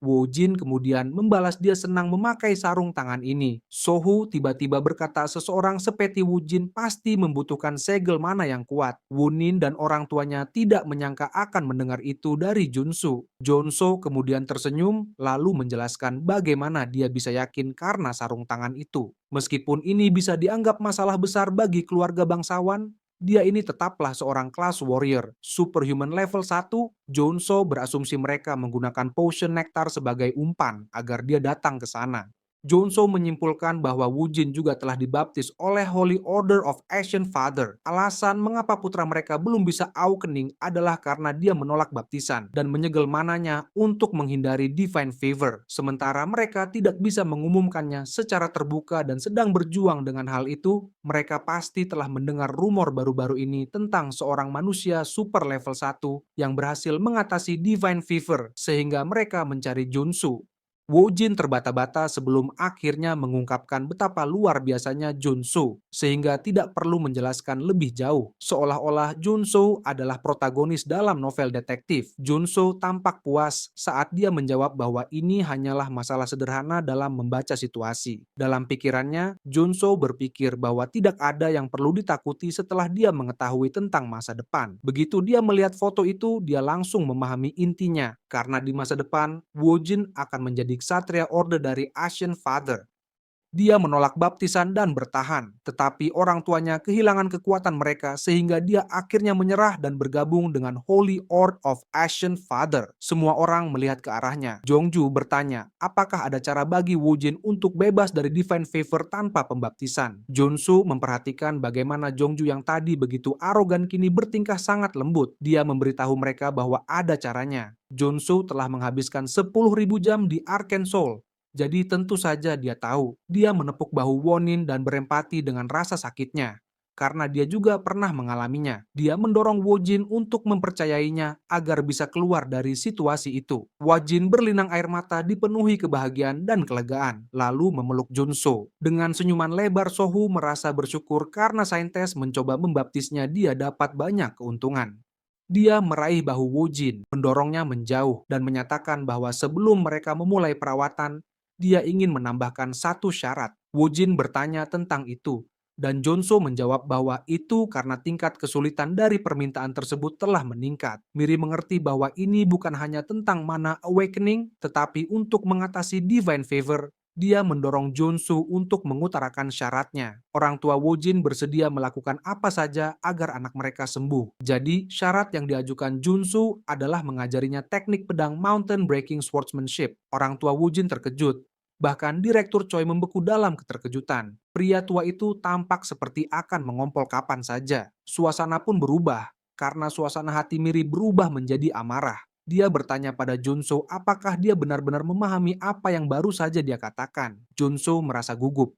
Kakinya gemetar karena aura membunuh yang dia rasakan. Wakil CEO jauh lebih menakutkan daripada CEO. Sekarang Jonso memahami mengapa dia marah. Pasan Sword adalah teknik yang membuat seseorang mungkin meragukan keputusan Jonso untuk mempelajarinya di era informasi abad ke-21. Namun, di dunia Arcane Soul, kekuatan berbanding lurus dengan otoritas. Seorang pendekar superhuman bisa dengan mudah menghancurkan seluruh tank Seni bela diri tingkat tinggi bisa ditukar dengan satu skuadron jet tempur yang nilainya triliunan won Korea. Jika seorang superhuman level 1 mempelajari dan terus berlatih Pasan Sword, mereka bisa mencapai level 4 tanpa kesulitan apapun. Ini pada dasarnya adalah cheat untuk superhuman level rendah. Junsu mengingat bahwa hanya para elit yang bisa mempelajari teknik pedang ini. Dia mulai berpikir bahwa dia mungkin telah melewati batas. Junsu merasa kecil di hadapan Miri yang mengamuk. Woojin lalu memanggil ibunya. Miri akhirnya tersadar dan menyetujui permintaan tersebut. Asal Junsu berhasil, dia akan memberikan chip memori yang berisikan Pasan Sword bersama dengan nektar. Jonso merasa senang karena rencananya berhasil. Dalam hati, dia berterima kasih karena mengira dia akan dibunuh. Tetapi sekarang dia bahkan mendapatkan teknik pedang ini. Namun, Miri mengingatkan bahwa jika dia gagal, dia dan suaminya akan sangat kecewa, bahkan mungkin marah. Junsu meyakinkan mereka bahwa itu tidak akan terjadi. Junsu pun memutuskan untuk segera memulai. Mereka memasuki sebuah ruangan dengan lingkaran pemusatan mana dan 200 mana tingkat menengah. Ramuan yang telah dipersiapkan oleh orang tua Woojin sudah tersedia. Junsu bertanya, dan dia mengatakan bahwa itu sudah cukup, serta bahwa dia lebih suka sendirian dengan pasien selama perawatan. Miri meminta maaf atas kejadian sebelumnya. Dia menjelaskan bahwa Woojin telah dibaptis sebelum dia bisa mulai bersekolah, sehingga dia tidak pernah memiliki kesempatan untuk berteman, apalagi pergi piknik bersama keluarga. Dia harus menderita karena terus terkurung di kamarnya. Miri mengakui bahwa mereka terlalu sensitif akibat situasi tersebut, dan akhirnya memutuskan untuk mempercayakan segalanya kepada Junsu dan menyerahkan semuanya kepadanya. Junsu menyadari bahwa seluruh keluarga Woojin harus menderita akibat jebakan yang dibuat oleh Sentes. Woojin meyakinkan ibunya bahwa dia baik-baik saja. Dalam permainan, Woojin pada akhirnya berbalik menentang keluarganya sendiri. Sekarang semuanya masuk akal mengapa dia menjadi sosok yang begitu dingin di masa depan. Junso merasa kasihan pada mereka. Dia memberitahu Miri bahwa dia akan berhasil dengan segala cara. Sekarang, hanya tinggal dia dan Woojin. Junsu memutuskan untuk segera memulai. Woojin gemetar saat bertanya apa yang harus dia lakukan. Junsu memperhatikannya dan menyuruhnya untuk tenang. Woojin berpikir Junsu akan menyiksanya dengan suntikan obat atau sengatan listrik untuk membuatnya awakening secara paksa, seperti yang dilakukan orang lain. Junsu merasa jijik dan bertanya kepada Woojin tentang jenis perawatan yang telah dia terima selama ini. Biasanya, pengobatan untuk Divine Fever adalah dengan meminum nektar setelah mengalami awakening. Namun, karena tubuh Woojin memiliki terlalu banyak mana yang terakumulasi, Divine Fever-nya terlalu parah untuk bangkit dan semua metode lain telah gagal. Junsu memberitahu Woojin bahwa dia tidak perlu khawatir, tetapi dia harus mengingat satu hal, merahasiakan semuanya. Saat perawatan dimulai, Woojin berjanji untuk menjaga rahasia. Junsu memulai dengan memperluas penghalang mana hingga batas maksimal, yang pada akhirnya akan melemahkan penghalang tersebut. Tubuh Junsu terasa terbakar. Dia membuka beberapa wadah dan langsung menenggak cairan di dalamnya. Setelah selesai, dia membuang botol-botol itu dan mengambil yang baru. Dia terus minum meskipun rasanya sangat buruk. Botol-botol kosong pun mulai menumpuk. Akhirnya, jendela sistem muncul dan memberitahunya bahwa dia telah memperoleh trait bernama drug addiction, yang berarti kerusakan yang diterima dan konsumsi. Mana meningkat, tetapi efek obat menjadi jauh lebih kuat. Setelah memperoleh trait tersebut, Junso harus memusatkan mananya ke area shield. Shield memungkinkan dia untuk menciptakan perisai di area tertentu. Setelah selesai, dia mengusap rahangnya. Pada titik ini, Divine Fever telah sepenuhnya dikeluarkan dari penghalang. Woojin terkejut, tetapi Junso mengatakan bahwa ini masih terlalu awal untuk merayakannya. Dia kemudian menyuruh Woojin untuk melepas sarung tangan penyegel mananya dan mengulurkan tangannya melewati penghalang. Woojin menjadi pucat. Junso menjelaskan bahwa langkah terakhir adalah Woojin harus meraih tangannya. Jika itu terjadi, Divine Fever akan mengalami reaksi resonansi. Junso keluar dari penghalang dan mengatakan kepada Woojin bahwa rasa sakitnya akan berkurang selama dia tetap berada di dalam penghalang. Woojin tampak ragu-ragu karena ini adalah pertama kalinya dia melepas sarung tangannya sejak dia dibaptis. Namun, dia akhirnya mengulurkan tangannya. Junso terkejut dengan betapa besarnya jumlah mana yang dimiliki Woojin dalam tubuhnya. Junso juga ketakutan, tetapi dia tetap meraih tangan Woojin. Matanya berputar ke belakang karena rasa sakit yang luar biasa. Rasa sakitnya bahkan lebih parah daripada saat Saintes membaptisnya. Rasanya seolah-olah tulangnya dihancurkan menjadi kepingan-kepingan kecil, tetapi dia harus tetap fokus dan menahan rasa sakit. Jonsu mengabaikan semuanya, Saintes dan Divine Favor, dan tetap bertekad. Akhirnya, dia memasuki penghalang dan menggenggam tangan Wujin. Mereka berdua jatuh ke tanah, terengah-engah.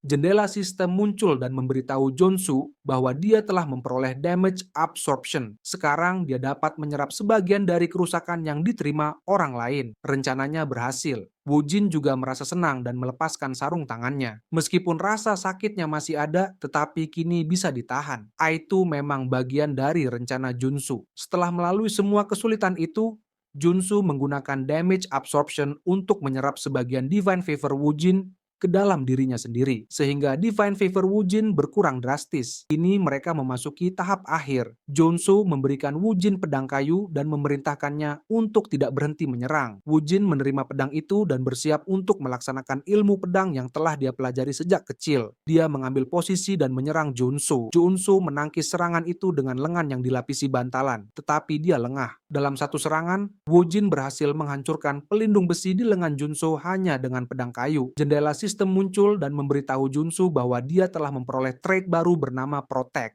Namun, bahkan dengan trait ini, dia tetap bisa mendapatkan luka yang fatal jika terkena serangan dari Wujin. Jonso tak menyangka serangan ini berasal dari seseorang yang bahkan belum awaken. Hal ini membuat Junsu mempertanyakan jenis ilmu pedang yang diajarkan Miri kepada seorang anak. Junsu kesulitan menghindari serangan Wujin karena dia tidak lagi bisa menangkisnya. Akhirnya, dia memperoleh trait baru bernama Evasion. Junsu menyadari bahwa tubuh Wujin mulai mengeluarkan uap, tanda bahwa dia hampir bangkit sepenuhnya. Namun, yang mengejutkan, pedang kayu Wujin dan tubuhnya bersinar dengan warna yang sama. Wujin kemudian awakening dengan trait SSR rank Union of Sword and Spirit. Junsu sangat terkejut dia mencapai level di mana pedang dan penggunanya menjadi satu kesatuan. Ini adalah trait yang sangat kuat untuk kelas warrior. Namun, Junsu menyadari sesuatu. Wujin sedang berada dalam kondisi transcendent total. Dia terus menyerang tanpa henti dengan serangan yang semakin kuat.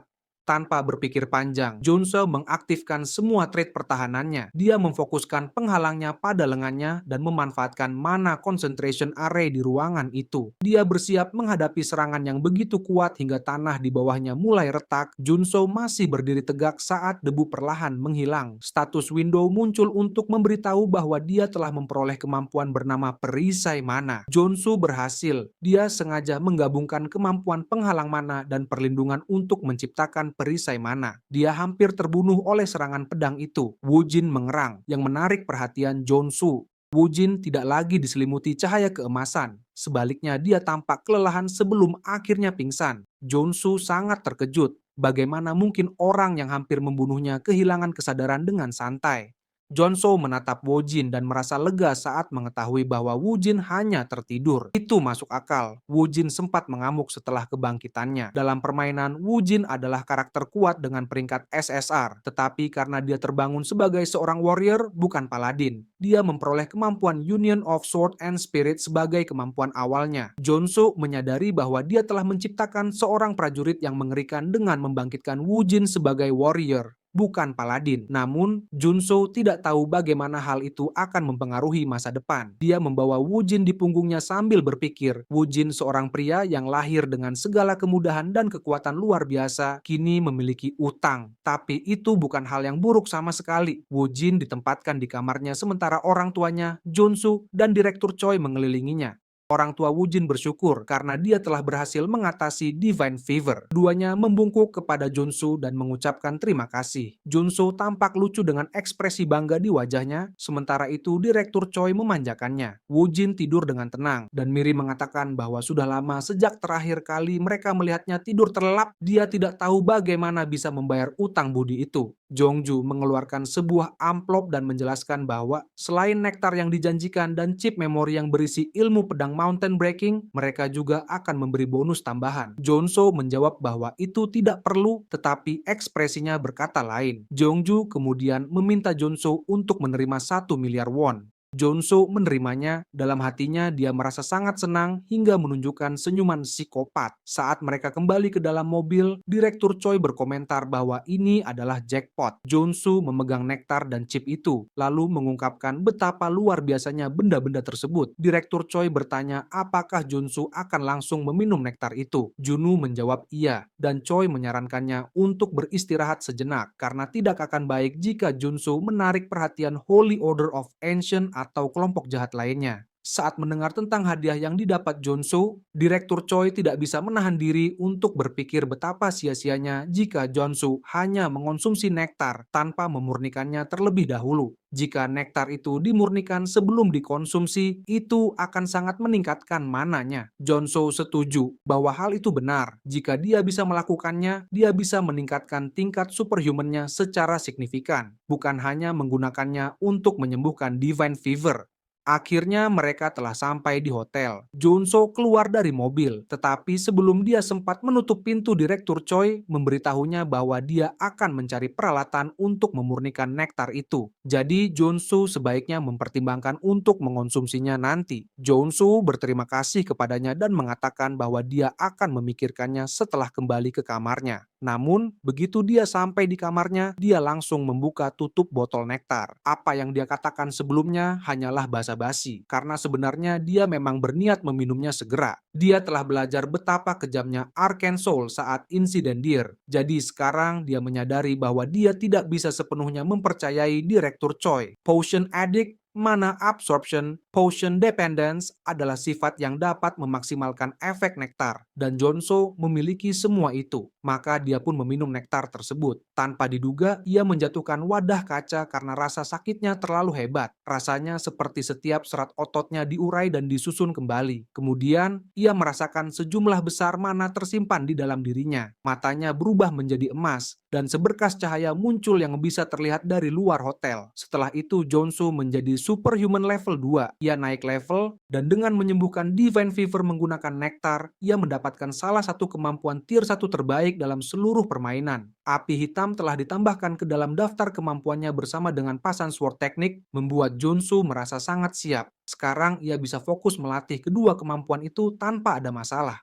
Ponselnya berdering pesan berasal dari Direktur Choi. Jonso bertanya-tanya mengapa ia tiba-tiba mengirim pesan, tetapi ia tidak membukanya dan malah memutuskan untuk pergi latihan. Namun, ponselnya terus bergetar dan ia merasa terganggu karena begitu berisik. Akhirnya ia memeriksa apa yang membuat keadaan begitu mendesak. Ada beberapa pesan, dan setelah membacanya, Jonso merasa bingung. Rasa kesalnya semakin meningkat karena ia menganggap itu omong kosong. Lalu Jonso menyadari sesuatu saat membacanya lebih lanjut. Pesan itu mengatakan bahwa ia harus melarikan diri dari geng Dagger. Ia menyadari bahwa direktur menyembunyikan pesan di antara teks-teks tersebut. Geng Dagger adalah salah satu rival geng Iron Fist. Jika Direktur Choi ingin mengkhianati Junso, ia akan menelepon seperti biasa dan mengulur waktu. Namun karena ia mengirim pesan rahasia, itu berarti Direktur Choi sudah tertangkap lebih dulu. Tampaknya informasi tersebut bocor saat ia sedang mencoba menyiapkan perlengkapan untuk Junso. Ekspresinya tidak terlihat baik, tetapi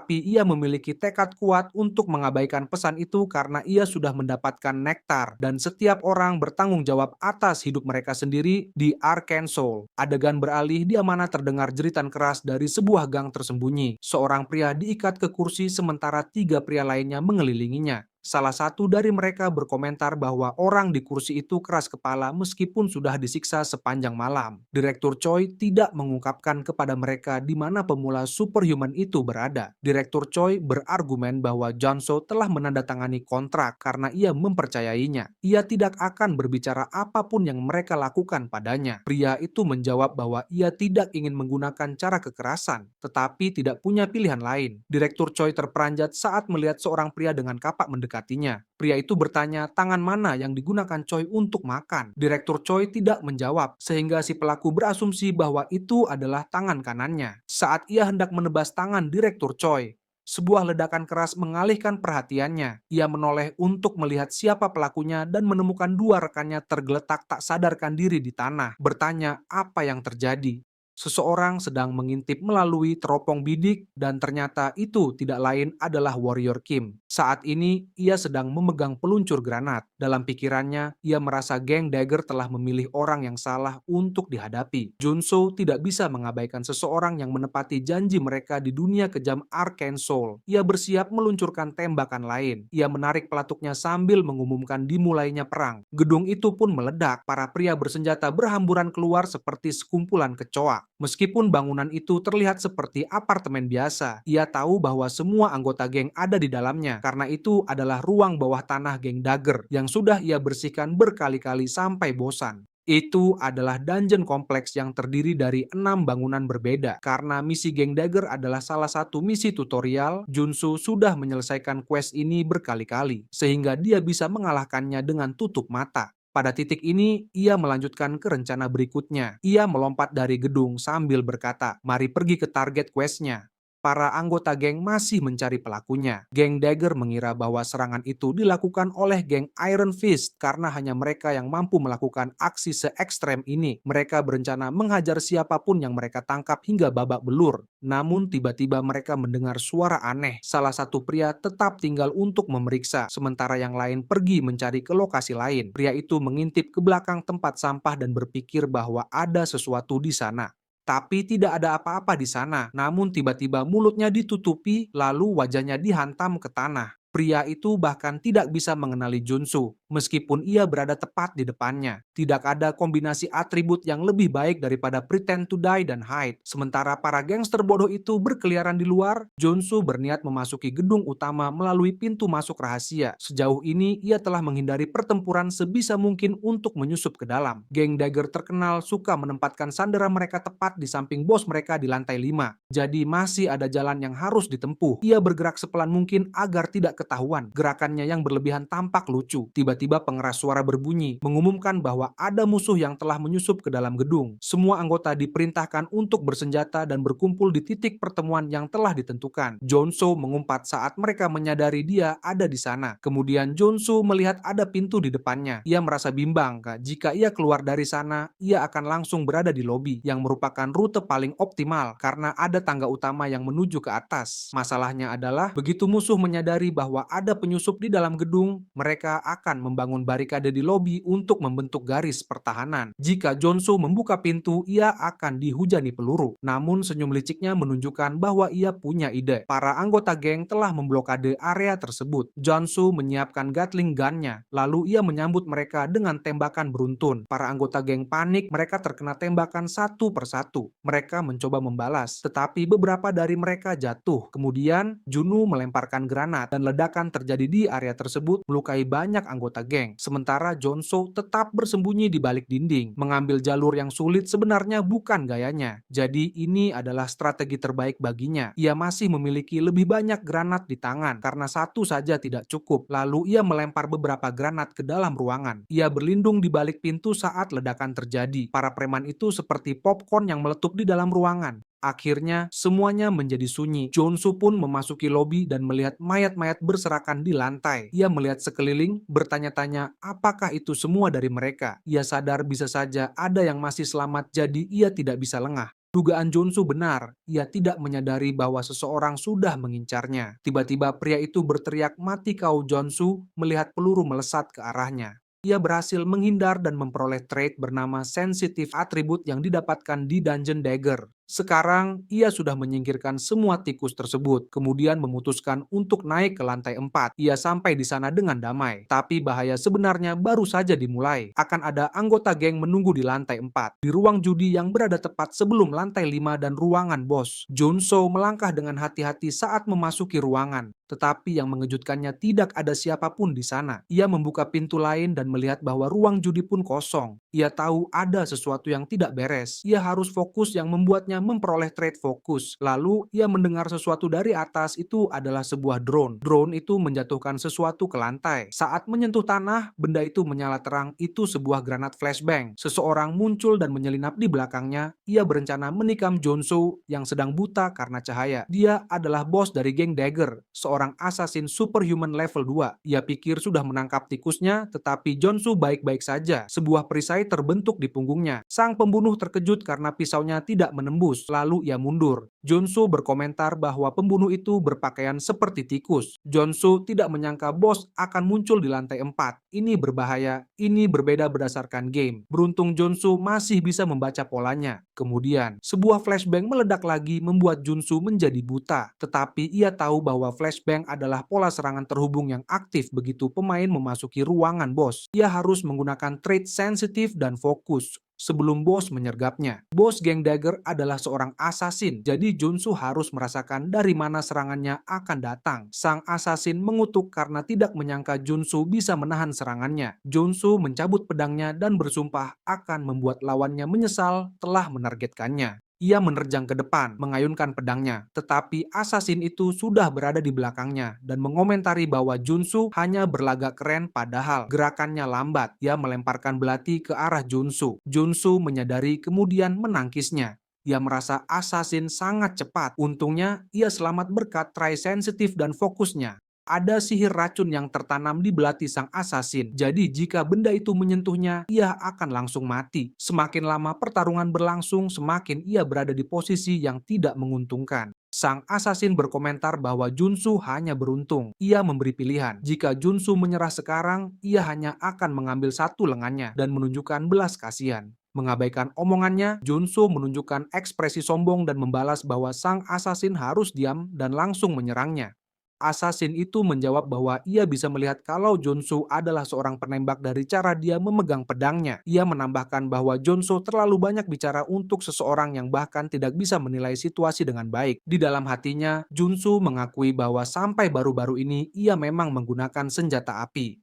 Sang asasin salah menilainya sebagai seorang prajurit yang diperkuat. Ia kemudian menyerang sambil berkata bahwa ia akan mencincang Junsu, membunuhnya dengan cara yang paling menyakitkan. Junsu hanya punya satu kesempatan. Dan inilah saatnya. Ketika sang asasin lengah, ia berkata bahwa Junsu terlalu lambat, tetapi Junsu menunjukkan ekspresi tegas di wajahnya. Sikapnya berubah secara drastis mengejutkan asasin itu. Ia tidak menyangka seorang gunner bisa melakukan serangan combo. Junsu menyerang lagi, membuat asasin itu terjatuh terduduk. Ia mencoba menghindar, tetapi terlihat panik. Junsu lalu mengatakan bahwa begitu ia mengganti traitnya, ia bukan lagi seorang gunner, melainkan seorang ahli. Dalam swordmanship, Junsu menggunakan pasan sword teknik kuda-kuda pertama dan menyerang asasin dengan teknik Mountain Crusher. Sang asasin terluka dan batuk darah sementara Junsu mengamatinya. Junsu menegurnya, mengatakan bahwa ia kalah karena terlalu lengah. Hal itu membuat sang asasin marah. Ia berteriak bahwa pertarungan belum selesai.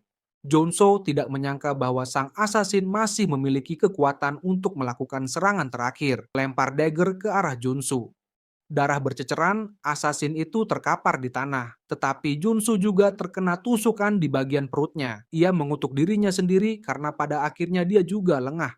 Racun yang terdapat dalam serangan lawannya telah menyebar ke seluruh tubuhnya. Junsu harus segera bertindak. Kemudian dia mengganti trait. Trait yang digunakan saat ini adalah Wound Recovery, Regeneration, Vigor, Mana Heart, Deep Breathing, dan Mana Recovery. Lukanya mulai membaik, tetapi masih terasa sakit. Dia melihat melalui jendela bahwa anggota geng sedang dalam perjalanan naik. Junsu tahu bahwa tidak ada waktu untuk disia-siakan. Dia harus segera keluar dari gedung. Sementara itu, Direktur Choi sendirian di ruang penyiksaan di lantai 5. Dia jatuh ke tanah saat mencoba meraih pecahan kaca untuk melepaskan tali. Seseorang melangkah maju. Dan itu adalah Junsu. Junsu melepaskan kain dari mulut sang direktur dan bertanya bagaimana dia bisa tertangkap. Junsu berkomentar bahwa dia memang cukup merepotkan. Direktur Choi merasa tersentuh karena Junsu datang sejauh itu hanya untuk menyelamatkannya. Junsu menyarankan agar mereka segera keluar dari sana karena yang lain akan segera datang. Saat Direktur Choi berdiri, dia mengerang kesakitan. Junsu menyadari betapa parahnya luka-luka yang diderita Direktur Choi akibat perlakuan kejam mereka. Dia pun menawarkan sang direktur untuk naik ke punggungnya. Direktur Choi dengan sopan menolak, tetapi Junsu meyakinkannya bahwa tidak apa-apa dan mereka harus melakukannya karena sedang terburu-buru. Akhirnya, Direktur Choi menerima tawaran itu meskipun merasa malu. Junsu menggendongnya dan berpikir tentang bagaimana Direktur Choi mampu bertahan dari penyiksaan brutal seperti itu tetapi tetap setia. Hal itu membuat Junsu menyadari bahwa selama ini dia salah. Dia mengira Arkansas adalah dunia yang penuh penderitaan, tetapi ternyata ada sisi yang menyentuh di dalamnya. Sesampainya di kantor, Junsu meminum beberapa kaleng dan memperoleh trait baru bernama ketahanan racun. Direktur Choi mengeluarkan lebih banyak minuman dan menawarkannya kepada Junsu. Junsu menolak dengan alasan sudah cukup, tetapi sebenarnya itu karena dia sudah memiliki trait tersebut. Direktur Choi mengungkapkan penyesalannya karena informasi telah bocor saat dia sedang menyiapkan peralatan untuk nektar. Jonsu menjawab bahwa tidak apa-apa karena dia sudah meminum nektar itu. Direktur Choi sangat terkejut. Jonsu menjelaskan bahwa jika dia tidak melakukannya, dia tidak akan bisa menyelamatkan direktur. Orang tua itu merasa bersalah terhadap Junsu karena Junsu meminum nektar itu hanya untuk menyelamatkannya, yang sebenarnya bukan karena alasan itu. Namun, Junsu membiarkan direktur Choi berpikir apapun yang dia mau. Tiba-tiba, suara ketukan keras di pintu menarik perhatian mereka. Direktur Choi menduga bahwa geng Dagger sudah ada di sana. Dia menjadi pucat dan bertanya kepada Jonso apa yang harus mereka lakukan. Jonso menyarankan untuk menyambut para tamu. Dia membuka pintu, dan Direktur Choi terkejut melihat geng Iron Fist. Jonso sudah memperkirakan kehadiran mereka. Iron Fist Kim tidak percaya bahwa Junsu telah memusnahkan geng Dagger, yang semakin memperkuat pandangannya tentang Junsu. Iron Fist Kim semakin yakin bahwa Junsu adalah orang yang luar biasa. Dia bertanya mengapa Junsu memanggilnya. Junsu terlihat serius. Sekarang giliran dia untuk mendapatkan hadiah karena telah menyelesaikan quest yang sulit. Geng Iron Fist dan geng Dagger adalah geng saingan yang sedang bersaing untuk menguasai wilayah Silim. Dalam permainan ini, tutorialnya mengharuskan pemain untuk memusnahkan geng Dagger dengan membantu geng Iron Fist. Sebagai imbalan atas penghancuran geng Dagger, geng Iron Fist menawarkan banyak hadiah. Iron Fist Kim bertanya apakah Junsu berencana membentuk organisasi baru. Junsu menjawab bahwa itu bukan gayanya, dan alasan dia memanggil Iron Fist Kim adalah untuk memberitahunya bahwa dia bisa mengambil alih wilayah yang sebelumnya dikuasai geng Dagger. Iron Fist Kim tidak menyangka hal itu. Junsu menjelaskan bahwa dia lebih suka tetap sendirian dan tidak berniat terlibat dalam dunia kriminal. Dia melakukan ini hanya untuk melunasi utangnya yang terakhir. Iron Fist Kim memikirkannya dan menyadari bahwa mereka tidak akan rugi dengan tawaran Junsu. Namun, hal itu terasa sedikit berlebihan dibandingkan dengan utang Junsu sebelumnya. Junsu hanya tersenyum dan menyebutkan bahwa karena geng Iron Fist sekarang menguasai wilayah Silim berkat dirinya, Iron Fist Kim seharusnya mengabulkan satu permintaannya. Iron Fist Kim ingin mendengar apa permintaannya terlebih dahulu. Dengan ekspresi wajah yang tidak menyenangkan, Junsu akhirnya mengajukan permintaan, yaitu sebuah rumah. Dia merasa sudah waktunya untuk mendapatkan tempat tinggal yang layak. Junsu kemudian menjelaskan bahwa setelah bekerja sendirian di dunia yang keras ini, dia menyadari bahwa dia membutuhkan markas yang layak. Junsu bertingkah lucu, berpura-pura bahwa perutnya terluka akibat pertempuran dengan geng Dagger. Direktur Choi tampak khawatir, dan Iron Fist Kim menyetujui permintaannya, mengingat Junsu telah menyingkirkan geng Dagger. Junsu mengungkapkan bahwa dia menyukai kepribadian Iron Fist Kim yang lugas. Sementara itu, di dalam hatinya, Junsu merasa sangat senang. Iron Fist Kim kemudian bertanya jenis rumah seperti apa yang diinginkan Junsu, menawarkan pilihan seperti villa atau apartemen. Namun, Junsu menolak keduanya. Dia menginginkan rumah mandiri yang memiliki keamanan terjamin, kedap suara, serta ada fasilitas pelatihan di ruang bawah tanah. Iron Fist Kim mempertimbangkan preferensi Junsu, sementara Junsu menantikan tanggapannya. Dia berharap Iron Fist Kim akan menyebutkan rumah yang ada dalam pikirannya. Iron Fist Kim lalu memberitahu bahwa dia mengetahui sebuah rumah yang terletak di pinggiran Silimdong, di pegunungan Geon Ubong. Junsu tampak tenang, tetapi di dalam hatinya dia merasa senang. Rumah yang terletak di pegunungan Geon Ubong adalah rumah yang digunakan para pemain sebagai markas pertama di Arkansas. Setelah beberapa saat, Junsu terlihat bersantai di balkon sambil menikmati rumahnya. Dia merasa puas dengan udara segar, lokasi strategis, dan pemandangan luar biasa. Junsu sangat menyukai rumah megah itu, terutama karena dia mendapatkannya secara gratis. Ketika pertama kali terjebak di dunia Arkansas, dia tidak tahu harus berbuat apa, dan tagihan rumah sakitnya mencapai 20 juta. Namun sekarang, dia memiliki rumah yang seperti istana. Selain itu, dia juga memiliki uang dari pekerjaan di pihak keamanan sebelumnya, serta uang yang diberikan Direktur Choi. Kini, dia merasa berada di level diaman. Ia tidak perlu khawatir lagi meski harus mendekam di rumah sakit selama setahun. Namun, Junso cukup rasional untuk menyadari bahwa dalam Arkansas tidak ada waktu untuk bersantai. Seiring perkembangan plot dalam permainan, penjahat berbahaya seperti Holy Order of Ancient akan muncul dan menghancurkan kota. Junso mengambil kapaknya. Sudah waktunya baginya untuk mencari alasan sebenarnya mengapa dia memilih rumah ini, yaitu ruang pelatihan bawah tanah. Dia mengetuk salah satu dinding, merasa bahwa ini adalah tempat yang tepat. Dia mengangkat kapanya dan berkata, "Baiklah, saatnya bekerja." Lalu mulai menghantam dinding. Sebagian dari dinding itu pun runtuh. Joanso senang mengetahui bahwa trait yang dimilikinya berguna. Dia mungkin bisa menyelesaikan tugas ini lebih cepat dari yang dia kira. Dia terus menggali jalannya ke dalam, tetapi pada titik ini, tubuhnya yang kurus kering mulai merasa lelah.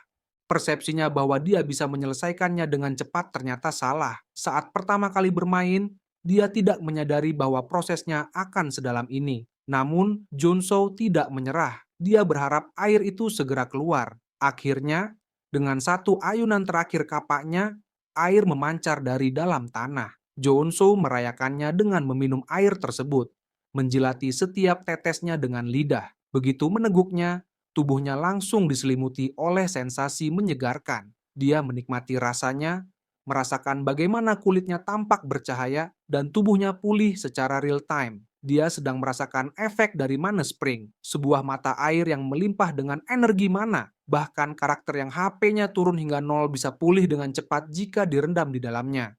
Dan sebagian besar debuff akan menghilang. Sumber air dengan khasiat terapi sehebat ini hampir mustahil ditemukan secara gratis di tempat lain. Selain rumah di Gayon Ubong, yang merupakan markas pertama yang diberikan oleh geng Iron Fist, Junso harus berjuang keras untuk sampai ke tempat ini. Tidak seperti dalam game, di mana dia bisa mendapatkannya hanya dengan satu klik, di sini dia harus berusaha sendiri. Dia mengisi bak mandinya dengan air dari Mana Spring dan berendam di dalamnya. Sensasi rileks langsung menyelimuti tubuhnya saat merasakan betapa air ini penuh dengan vitalitas. Manfaatnya mulai terasa seiring tubuhnya menyerap energi penyembuhan dari air tersebut. Jonsu mengambil pedangnya. Efek terapi dari Mana Spring begitu luar biasa sehingga tempat ini sangat sempurna untuk latihan. Bahkan jika dia kehabisan stamina, dia bisa segera pulih kembali. Dengan semangat yang menggebu-gebu, Junso memulai sesi latihan Free Top Play Ranker Extreme Efficiency Training. Malam pun tiba, sudah 2 minggu sejak dia mengurung diri di dalam ruangan untuk berlatih. Kini, dia bisa mengaktifkan Black Flame tanpa masalah. Dia menggenggam pedangnya dan api biru muncul darinya. Junso mengangkat lalu mengayunkannya dengan penuh tenaga, mempraktikkan teknik Mountain Breaking Swordsmanship. Dia memulai dengan gaya pertama, Mountain Crusher, lalu melanjutkan ke gaya kedua, Mountain Divider.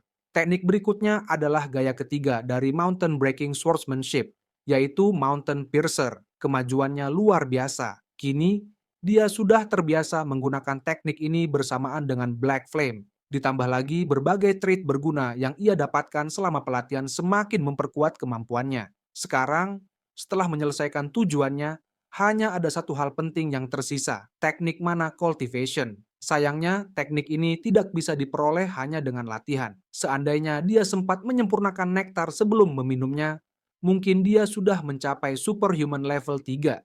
Namun, karena masih berada di level 2, dia harus berusaha lebih keras.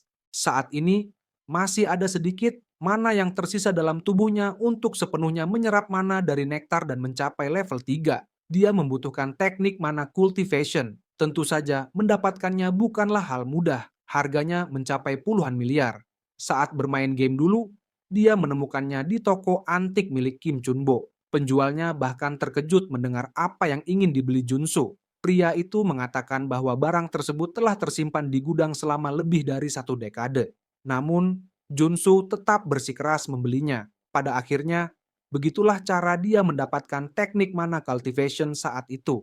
Saat ini dia berpikir bahwa mungkin hanya dialah satu-satunya orang yang tahu bahwa teknik kultivasi mana tersembunyi di sebuah toko antik. Saat ini, Jonso sudah siap dan bersemangat untuk pergi ke pasar Shinwon tempat toko antik itu berada. Dengan riang, dia berjalan sambil membayangkan peningkatan levelnya. Beberapa jam kemudian, dia tiba di toko antik Kim Chunbok, tetapi yang mengejutkannya, toko itu tutup. Tidak hanya itu, pintunya terkunci dengan segel mana sehingga tidak ada yang bisa masuk. Junsu tahu bahwa pasar Shinwon adalah tempat dengan sebagian besar toko di daerah itu. Tidak ada barang yang tidak dijual di sana. Di pintu toko antik terdapat catatan yang menyatakan bahwa toko tersebut ditutup sampai pasar Shinwon kembali stabil. Dalam permainan, tempat itu akan selalu buka selama jam kerja. Dia bertanya-tanya mengapa sekarang toko itu tutup. Dia juga memperhatikan bahwa sebagian besar toko lain juga tutup. Selain toko itu, sekarang daerah tersebut tampak seperti tempat yang sepi, sangat berbeda dengan keadaan dalam permainan di mana pasar selalu ramai. Junsu mulai berpikir bahwa dunia Arkansas memang berbeda.